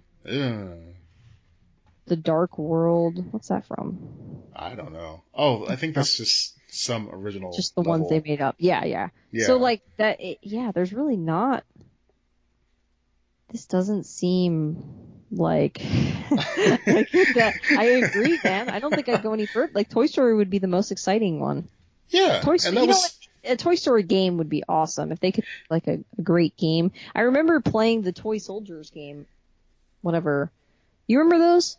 Oh yeah, I remember those. Were those actually like associated with Toy Story, or were they just on their own? I think they were just kind of on their own. Okay, well those were fun, but it would be cool to play like a really great Toy Story game. Like imagine that on the Switch, it'd be awesome. Mm-hmm. It would be. Like I think you're talking about oh my goodness, Army Men, was it? I think so. Yeah, I think so. Yeah, they just had a whole like line of those games. It was Army Men. Yeah. I was getting ready to say Small Soldiers. No, different thing. Man. So, yeah. I don't know. I'm not feeling it. But I would give up. There's too many good games. If you don't like it, if you're not that into it, give it up. Right. Get out of there. Exactly. Bail. Exactly. Life's too short. Bail. Yeah. So I guess we should really kind of address the elephant in the room a little bit and talk about what's going on with this whole Jussie Smollett situation. So, yeah, it's a lot. It's a lot. And it's... Look, here's the thing, all right? Yep. Despite what we said in response to the reporting, which the reporting was not bad, we just did not have all the facts. Right. It's looking that way. I do not regret the fact that we were like, we're going to take a stand for people who are oppressed and take a stand against, like, you know, obviously hate crimes are wrong. Obviously we have to deal with things. I don't remember if we said anything in reference to like MAGA people or something like that. Mm. And I didn't go back and listen to it. If we did, I will bite the bullet and apologize for that. Like, you know, you don't have to, but like I will be like, you know, I understand that's not like a popular thing, and people are like, you don't have to apologize to them to do this and that. Like, yeah, no, we do. Like if something is presented and it's wrong, you have to acknowledge that. We can't live in a world of like delusional bullshit, even though some people want to live in a world of delusional bullshit. Like, we have to believe, like, we have to follow the truth there and call this out for what it is. And it's looking like a hoax. Yeah. Like he did it himself. And now apparently the FBI is looking into it. I think I sent you that article earlier. You did. And so I think that's over the letter that he apparently sent to himself. This is more batshit than you. Okay? I mean, like, it seems like a storyline off of Empire, you know? That's the part that kills me. That's the part that at the end of the day that I think really irritates me. Yeah. You know, people are being dicks, like James Woods and stuff, who's always being a dick. But like, you know, when are these liberals gonna like, oh, you really want people to apologize for being compassionate towards a victim of a hate crime? I know he wasn't actually, it sounds like wasn't allegedly a victim of a hate crime and all that. Like, I realize that's what it sounds like now, and that's where we're going in this direction. But I don't understand why anyone would need to apologize for saying, hey, we should eliminate some hate in this country. That's why? The thing. And you're going, well, we didn't believe him. Like, why were you basically celebrating? Like, why were you immediately going, he's a liar and that? Like, maybe you should have taken a step back too. Like, we should have. Maybe you should have done that too. Like, everyone was jumping to one conclusion or another. And it wasn't right. I don't know. So, I mostly agree with your take on that. I do want to add that this is time for compassion. It's time to come together. It's not time to say, I told you so, all that kind of crap like that. You know, we were wrong about this. You know, we believe somebody that said that. Yeah, it looks like we were wrong about it. We believe somebody who said that they were attacked. We believe somebody at face value that seemingly had no reason to lie. You know, a lot of people wanted to say that it's possible he was getting written off the show, but, you know, reports came out from the Empire staff and from Fox himself saying that, no, he was not being written off of the show. So, you know. Well, he's being written off now. He is being written off now. I mean, he has to be. He's not going to stay on that show. He's probably going to go to jail for this. Yeah, it's very possible. But the news did come out today that they're scrambling to rewrite the last half of the season, which is coming back in March. I know some people have. Why would you do this? Like, well, I know some people have called for the show to get canceled altogether, which I think is a little bit, you know, much, because he's part of an ensemble. Concept. Yeah, and you also have no concept for, it's just like when people are calling for the cancellation of Roseanne, and I'm like, look, I'm not saying that she should stay on the show, but, you know, if you're saying that, you really aren't thinking through how many, like, hundreds of people are employed on these shows. Yeah. And, you know, Tina Fey talked about that in her book Bossy Pants, which, you know, if you like 30 Rock or Tina Fey or whatever, you should definitely read that. She was saying, you know, the responsibility that you have as a showrunner, as a person leading the show, to show up, because there are hundreds of people who have to feed their kids, who have to, you know, they rely on this. They rely on you. So don't jump to canceling a show like that. Calling for him to be written off the show, I think, is reasonable. But not to cancel a show. Don't put hundreds of people out of work when it's an ensemble, like you said. That just doesn't make sense.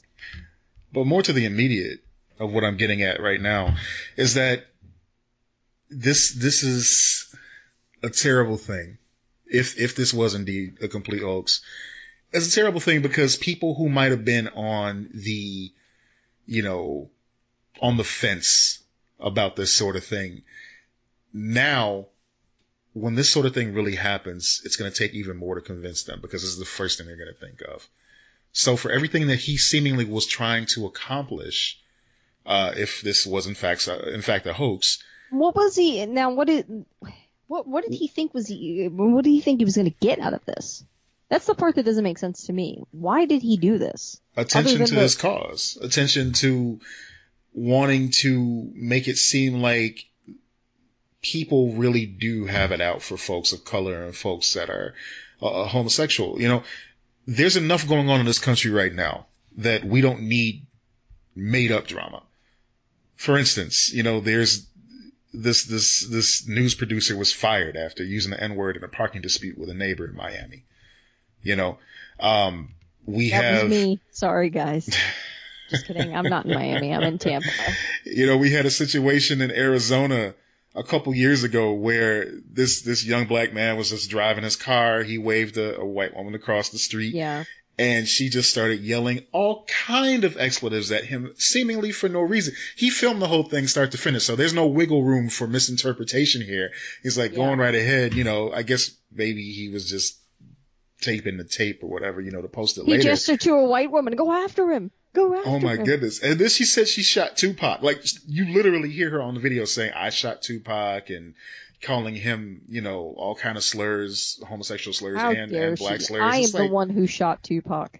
Lex. Oh my goodness. Isn't that like, I think that was before I was born. Like, yeah. No. Look, the math doesn't check out. Please don't set our P.O. box on fire. But, you know, there's politicians wearing these MAGA hats on TV, jokingly saying, you know, he's going to, what did he say? He's going to see if his son or daughter can swim. If he finds out that they're gay, he's going to take them out and see if they know how to swim. Like, what are you getting at, dude? It's just, there's enough nastiness, there's enough evil in this world that we don't need to fabricate it. I mean, to make up something on that, like, you're psychotic. Like, something, like, there's some sort of psychological issue. Like, there's something wrong with this guy. I mean, I don't understand faking a hate crime. I don't know him, and I don't know what's happened to him, but everything that I do know about him. Thing, we're like, we don't know, and we're not in the, but come on. I don't know what got him to this point where he feels like, you know, either he felt like he needed to do that or he imagined something that didn't happen. Who knows? And then to have his entire family have to go through this too and stick up for him and say, you know, we stand with him. I mean, obviously they have to. They're family. You know, that's what you do for family in most cases. But imagine being like my son, my brother, whatever, was a victim of a hate crime, and like how terrified they must have been. And I can't understand it. It's upsetting because it just hurts, like you were talking about earlier, it just hurts every single person who tries to come forward now. Right. Because they're going to go here, even though it's one example.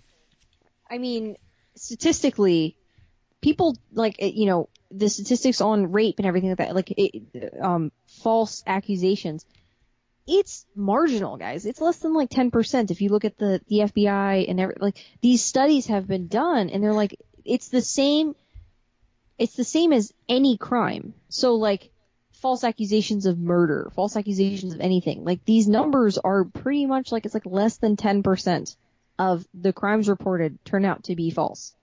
Right. So, I mean, it is the minority, but we point to it, people point to it and say, look, there's my example. You know, she was lying. He was lying. You know, like, this is, he just gave them so much fuel. I don't know how he thought this would end. Yeah. I mean, we're less than 3 years out from the Pulse nightclub shooting in Orlando. So, God, for anyone to attempt to realistically say, waking up going, okay, I gotta find out if people I know are dead. Yeah. But for anybody to try to realistically say that, you know, this isn't a thing, like, people don't just unequivocally hate LGBT just for no reason. And want black, to do I them mean, any and harm. black. Like, you can't, both things are a factor, you know? Yeah. Yeah. You can go, okay, that guy who gives a shit what his name was, who shot up the church. How many years ago was that? 4 years? Not even that. Not even. Yeah. I mean, that was a racially charged hate crime. He murdered people in cold blood who were just going to worship. Like, that was, just like you said with Pulse, like these things, and they're like, these are hate crimes, and then it's the hatred, and then it's issues of violence in our country, issues of guns in our country. Like, all of these things are problems that we have to deal with. And they're so difficult to navigate. It seems obvious. Like, it seems like, of course you shouldn't hate other people. Of course you should be able to, but it's not easy to deal with this stuff.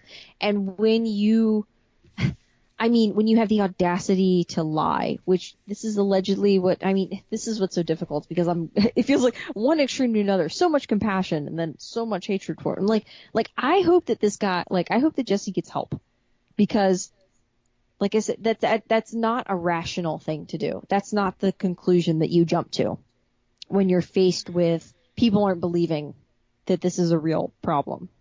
Yeah. You don't jump to faking a hate crime. These things are real, and we don't need that fuel that goes, it's not real. We don't need you to, like, give them something to gaslight, LGBT people, black people, Latino people, you don't need that. It's so frustrating, because it's just going to hurt people at the end of the day. Yeah. It is hard. It's hard, especially with everybody doing a little victory dance from that extreme side of the folks that wanted to see this just being, called out. And there wasn't, and whether or not, like, people on the left jumped to the end of the story too quickly, no one was celebrating it. No one was like, this is the thing. Like, people were saying Trump's hat is the MAGA hat is a symbol of hate. I'm pretty sure that was solidified after Charlottesville, wasn't it? Like when they're wearing these hats to this rally, and then a girl gets killed. Right. Like, things like, so I feel like that's already there. Yeah. I'm apologizing for jumping to conclusions about the Jussie Smollett thing. Yes. Yes, absolutely. I'm not apologizing. Yeah.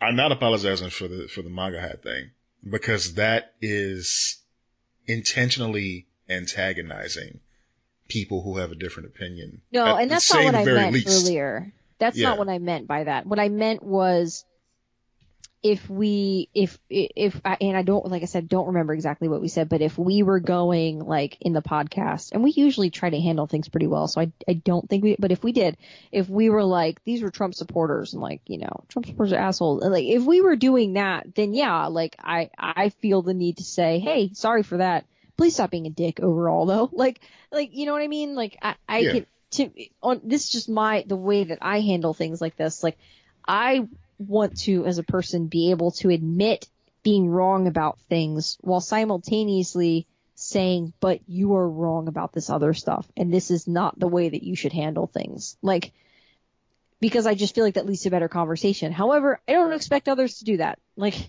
and this is us, and I agree, with you and I, like, we understand what we're saying, when we're talking to each other, but other people, I'm just trying to, like, articulate that I'm not saying, I'm not giving a blanket I'm sorry to MAGA hats and Trump supporters. I'm saying in this instance, if we did go, hey, placing the blame in your court, buddy, like, okay, well, clearly then I should, we should be like, okay, it wasn't there. Like, okay.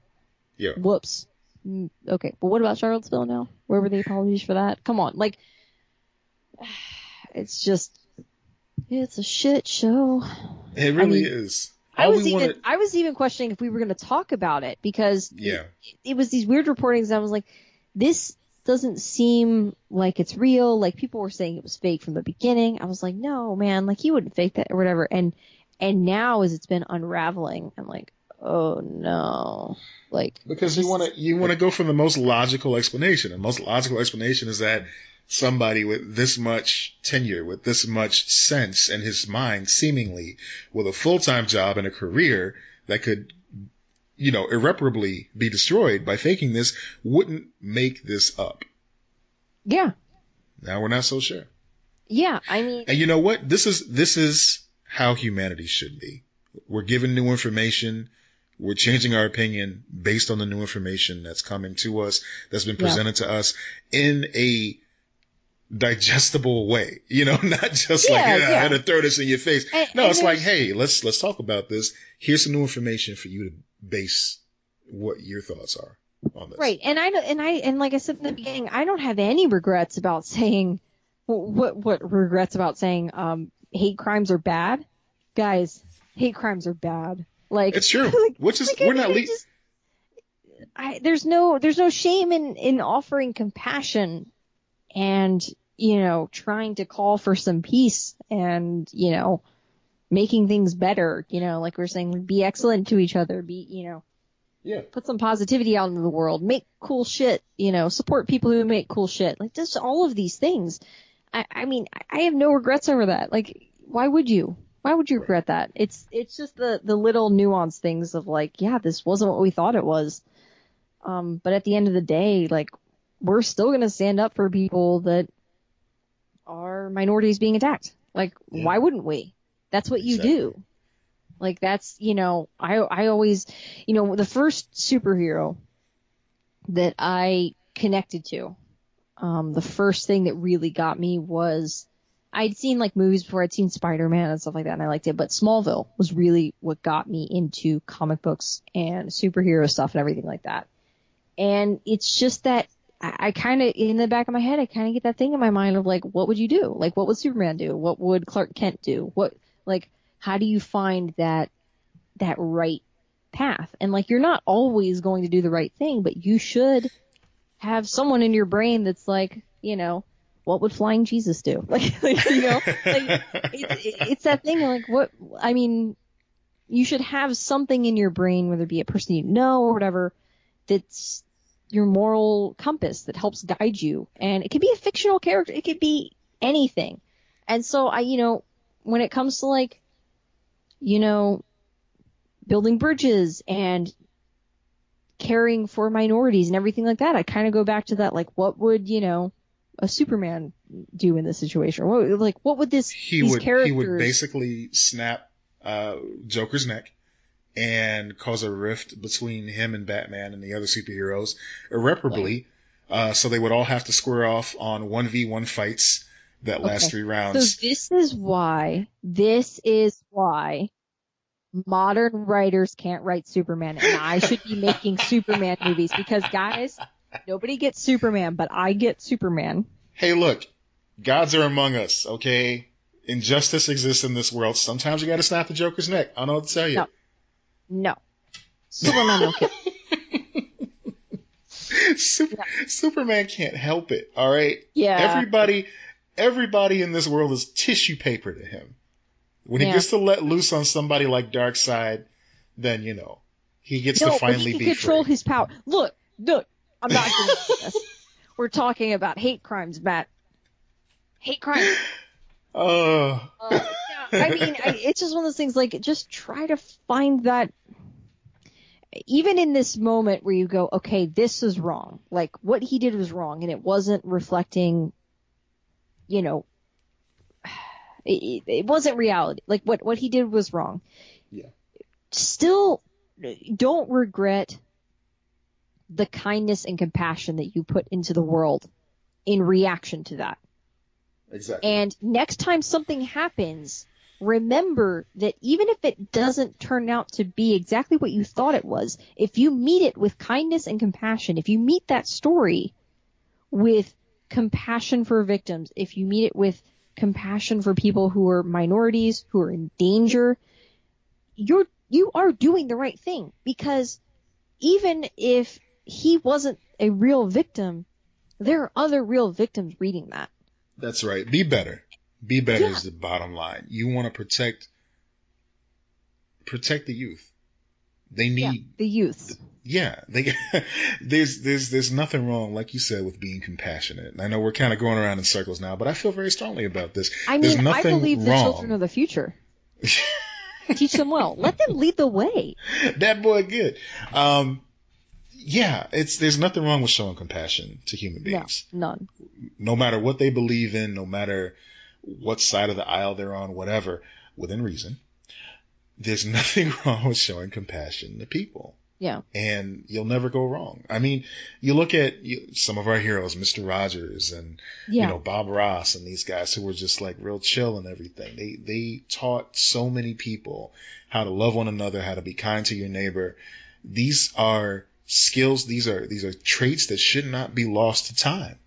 We lose that in the echo chamber of the internet. We get so caught up with what's right in our eyes. And sometimes what truly is right, and people just need to be reminded. But sometimes you have to understand that yelling at people isn't going to get the job done 100% of the time. Sometimes they need it. Sometimes you need to hold a hand. And here's the thing. All of this doesn't negate what's truly right and truly wrong. Like, we know that hate crimes are wrong. Like, we know that homophobia is wrong. We know that racism is wrong. By going, let's think about this for a second. Let's have this conversation. You're not abandoning those values.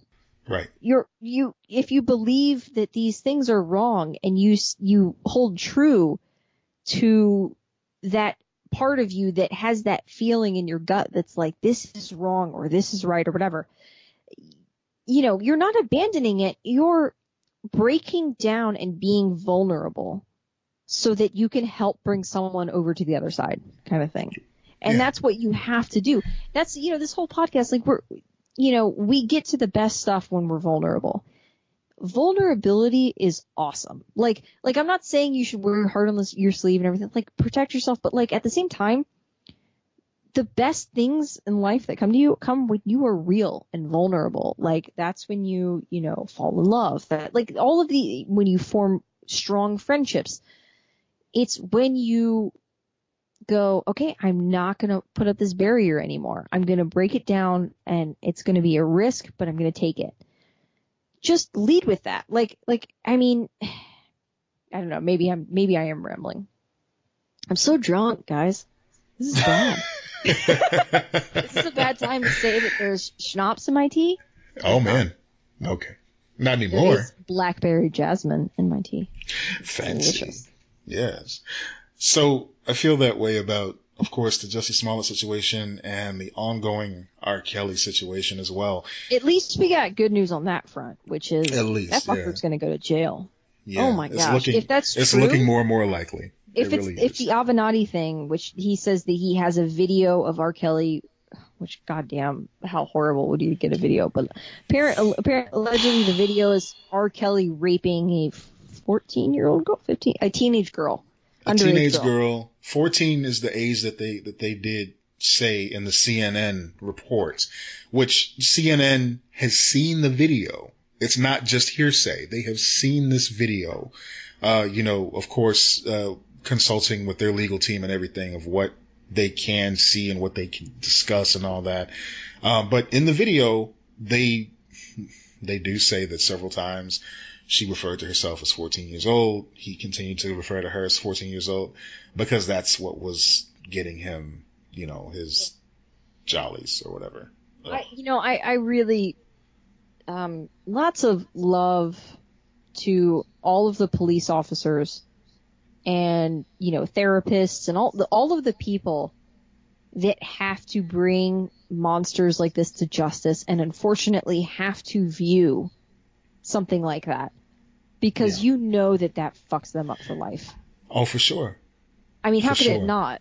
And I remember when I was in high school, like I was in a forensics class, which was awesome, and she brought in like she was friends with a local forensics person, and this woman came in and she dealt mostly with kids and sex trafficking and all of this stuff. Like the things that she was talking about, I was like, I don't know how you wake up every morning and do this.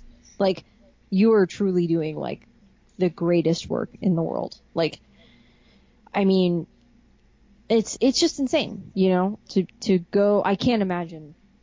You know, I can't imagine someone sends you a VHS tape and then you have to like pop in that VHS tape and then go, oh my God, what is, and then you have to take it to the FBI and the FBI has to view it. And like you said, the reporters that have to view it, like that's horrific.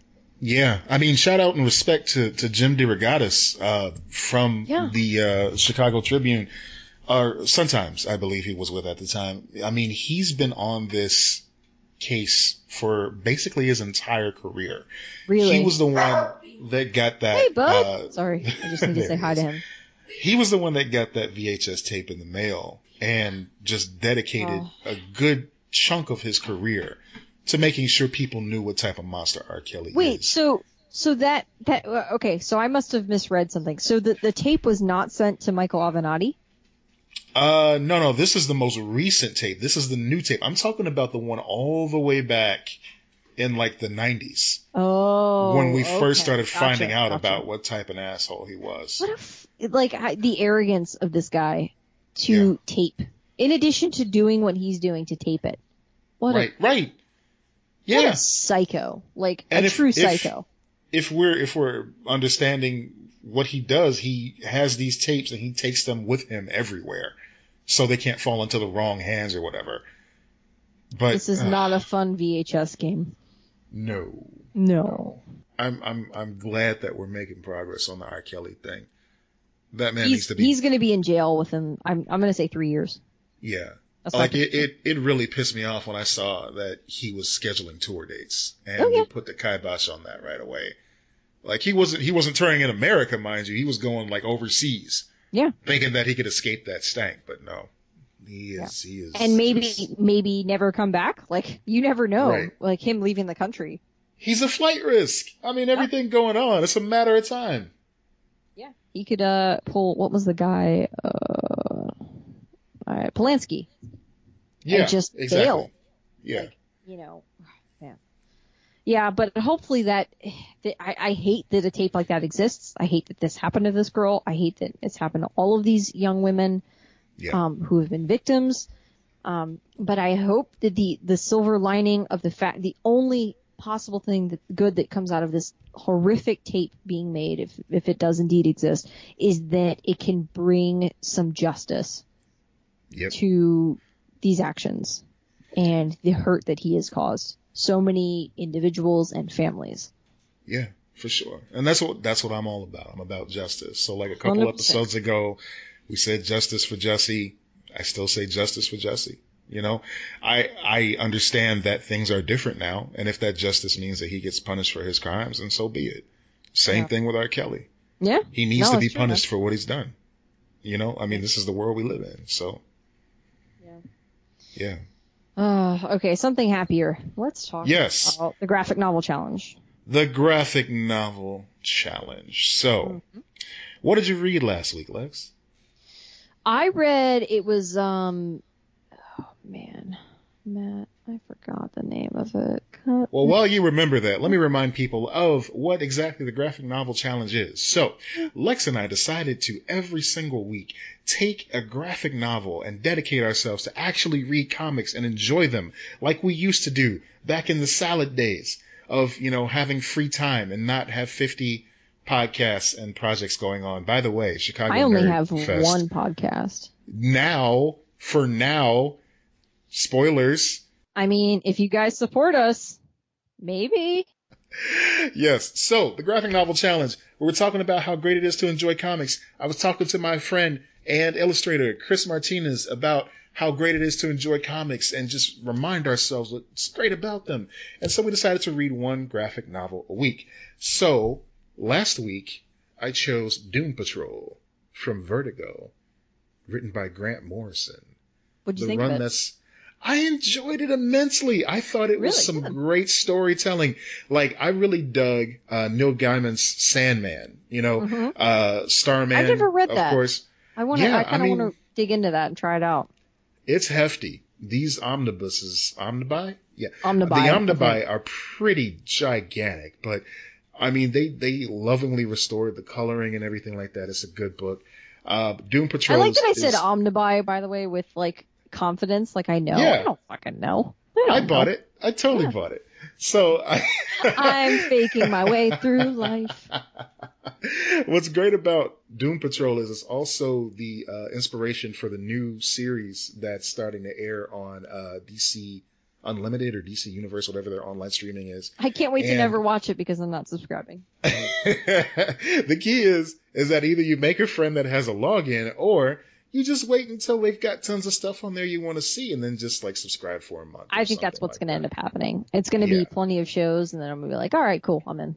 Mm-hmm. Like if you wanted to catch up on Titans, now's the time to do it. Their season's over. I thought it was an excellent first season. They give the intro for Doom Patrol on that show, the little soft spinoff there. And I saw the first episode of Doom Patrol. It's coming out weekly. I enjoyed it immensely. Brendan Fraser is a national treasure. Agreed. Yes. The Mummy, VHS. Yeah. Good callback. Yes. The Mummy and The Mummy Returns. Two excellent films. Oh, not so much Returns. with the Scorpion No. King. Oh, yeah. Yeah, No. Returns. Nope. Anouk Sunamun. It was a great movie. Cool. That was the first one. Yeah, it was both of them. I don't remember the second one. She was in all them mummies. All them mummies. All them mummies. But yeah, so that's what I chose last week. This week, I chose a book from Valiant, which the name escapes me right now, so I'm going to pass the baton to you. Okay. So last week I read Heavy Vinyl. Yeah. So that was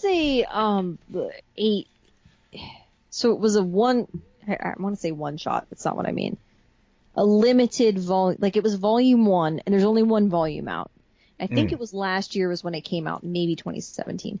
So it's recent, and it's a bunch of girls who work, teenage girls, who work at a record store and then fight crime. Like they're vigilantes on the side. Mm-hmm. And it's just like, and it's set in the 90s. So if you like, like an Empire Records type of thing, or if you like that, you miss record stores or, analog days, all of that stuff. It was really good. My only criticism is it was fast. It was only 4 issues.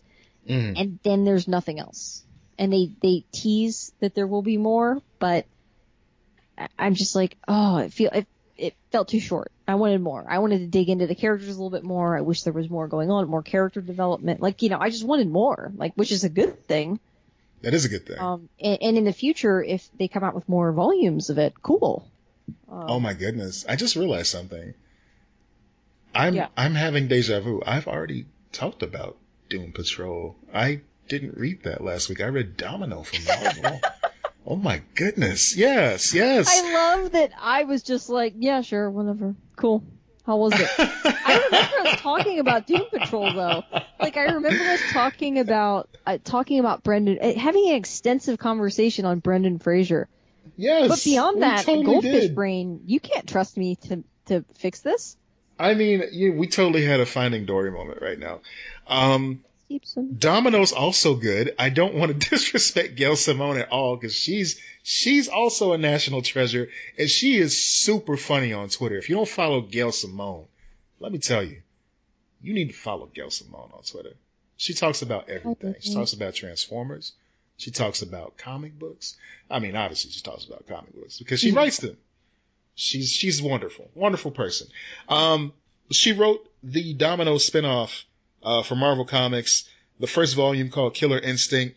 The artwork is phenomenal. I mean, it just like, who's the artist? Oh my goodness. His name is Baldion. Baldion is the artist. I don't know his first name. I'm sorry. But yeah, Gail Simone wrote it. She makes Domino super fun. She brings back characters you thought you'd never see again. If you're a big X-Men head like I am, we're talking like Agent X characters, from when Deadpool was like not Deadpool or whatever. If you like the cable Deadpool series, this will scratch that itch for you as well. I mean, was that good? Because I think I have that in my wish list or whatever. I read that from start to finish. I love that. I love that series because that was one of those series that had to just roll with the punches as it got absorbed into multiple crossovers. Oh, okay. That over the sounds years. fun. So there were times where they would just straight up like kill Cable and they would have to continue that series. Nice. And Deadpool would just like scrawl crayon over the word Cable on the cover and just continue his own adventures. Oh my God, that's awesome. Now I need to read Yeah. that. And there's a whole arc where I guess in one of the X-Men crossovers they made him kind of like Messiah-like. And so he had to deal with that, like his best friend is God now, basically. Oh my gosh, I'm gonna read this now. Like I'm adding this to my I use, so just in case anyone isn't in Chicago and can't go buy the books that we talk about there, I use Hoopla a lot, which is a library app, and they have lots of graphic novels on there. And it's really, really nice. It's come in handy. I mean, I do real graphic novels at times too. Just depends on what I have and, you know, how poor I am. So that might be my next week's pick, because this week I've already got my pick. I'm doing the Wonder Woman Rebirth, the new Rebirth stuff, the deluxe edition, volume 1. So. That's a good one. And I've actually now found the name of the book that I was going to drop earlier. So this week I'm going to be doing Ivar Time Walker by Fred Van Lente, published by Valiant Comics. And this is one that I've had on my list to read for a little while now. And I'm excited. I like time travel stories. So if this is in fact a time travel story, I'm ready for it. Of course, for those of you who are in Chicago, and you do want to check out anything that we mention on the show, you can go by Third Coast Comics, let them know that you heard about them on Lex and Matt's Excellent Adventure, and get a 10% discount on the graphic novel that you purchased that day. Yeah, mention the store, help us, help a local comic shop. It's super awesome. It is. Do it. It is. Mm-hmm. Oh, this one was a lot. It was. It usually is. These full episodes... You know, it's like a full meal. You know, you get everything. And then there's still stuff left on the table. Mm-hmm. We got leftovers for next time, y'all. Yeah. We got some pretty good stuff. Yeah. Sorry we didn't have an episode last week, but Mama and Papa were tired. Yeah, we got full-time jobs, y'all. I mean, we tired. Things happen. Yeah. Full-time school, full-time job, all that stuff. Yeah. Somebody's got to walk BMO. I mean, you know. Yeah, I know, right? We're planning on doing a mini next week, though. That's true. That's true. Okay. You're like silence, like we did not discuss this. I don't remember agreeing to a mini episode. Yeah, we're totally doing a mini episode. We've got things we want to talk about. Yeah, we always have things we want to talk about. That's true. Got cool stuff coming down the line. Mm-hmm. That we will hint to on our Insta and our Twitter and our Facebook. So it's at Lex and Matt across the board. All of them. Yeah, so go follow us. And please, I mentioned it earlier, but rate, review, and subscribe to our show.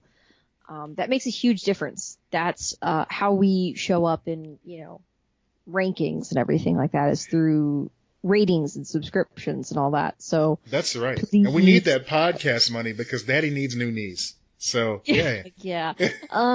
Matt's just stubs now. Please send help. We don't need more VHS tapes. We need help. Unless I'm going to reconstruct myself out of VHS tapes, which could be fun. But honestly, that's not a bad idea. That's a good alternative. Yep. Look, still send the VHS tapes. So, you folks have been waiting patiently, this entire episode even, to find out what our P.O. Box number is. And we're going to tweet it. Oh, okay. I was going to say, I don't know. I thought you were waiting for me to say it, and I was like, bitch, I don't know. No, I was just pausing for anticipation. Okay. Anticipation. Thanks for listening, everybody. Yep. We're a little punch drunk. I'm Matt Peters. Yeah. I'm Lex Lutz. Stay excellent to each other. Oh, this is a shit show. Good night, everybody. Night, guys.